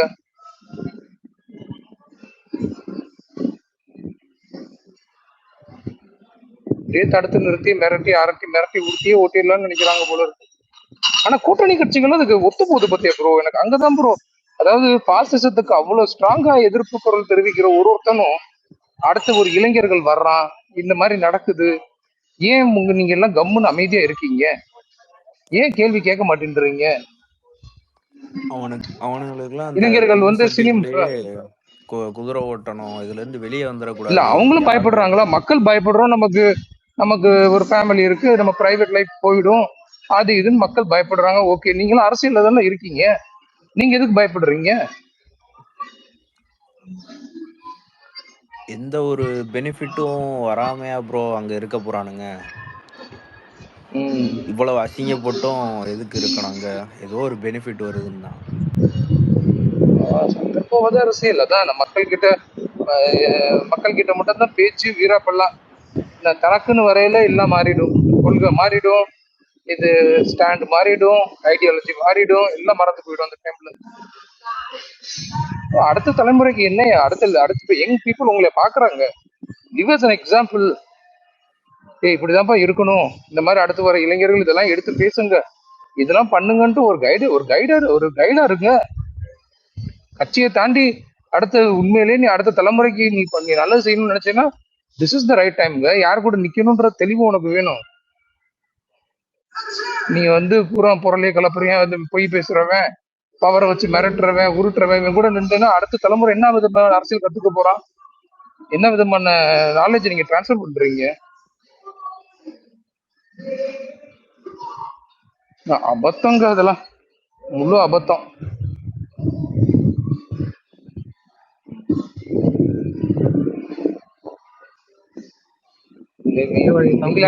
அண்ணன் வந்தா மட்டும் தான் இதெல்லாம் மாறும், இல்லைன்னா மாறத்துக்கு வாய்ப்பே கிடையாது.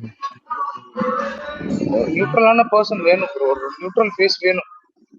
உங்க ரெண்டு பேரையும் பார்த்து டன் அண்ட் டஸ்டடுங்க. இதுக்கெல்லாம் பிறகு யாருக்குமே எனர்ஜியும் இல்லை.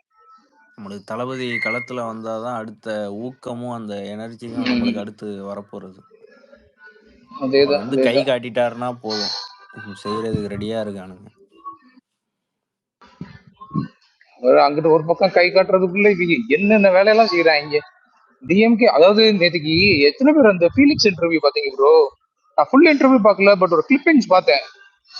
அவன் சொல்றான், இது பாரு அமித்ஷாக்கு தான் கட்சி ஜெயிச்சிருன்றதை விட திமுக ஜெயிக்கிறதுல ரொம்ப முனைப்பா ஈடுபடுறாரு போல இருக்கு அப்படின்றாங்க. பிஜேபியே வந்து டிஎம்கே ஜெயிக்கணும்ன்றது வேலை செய்யற மாதிரி தான் இருக்கு.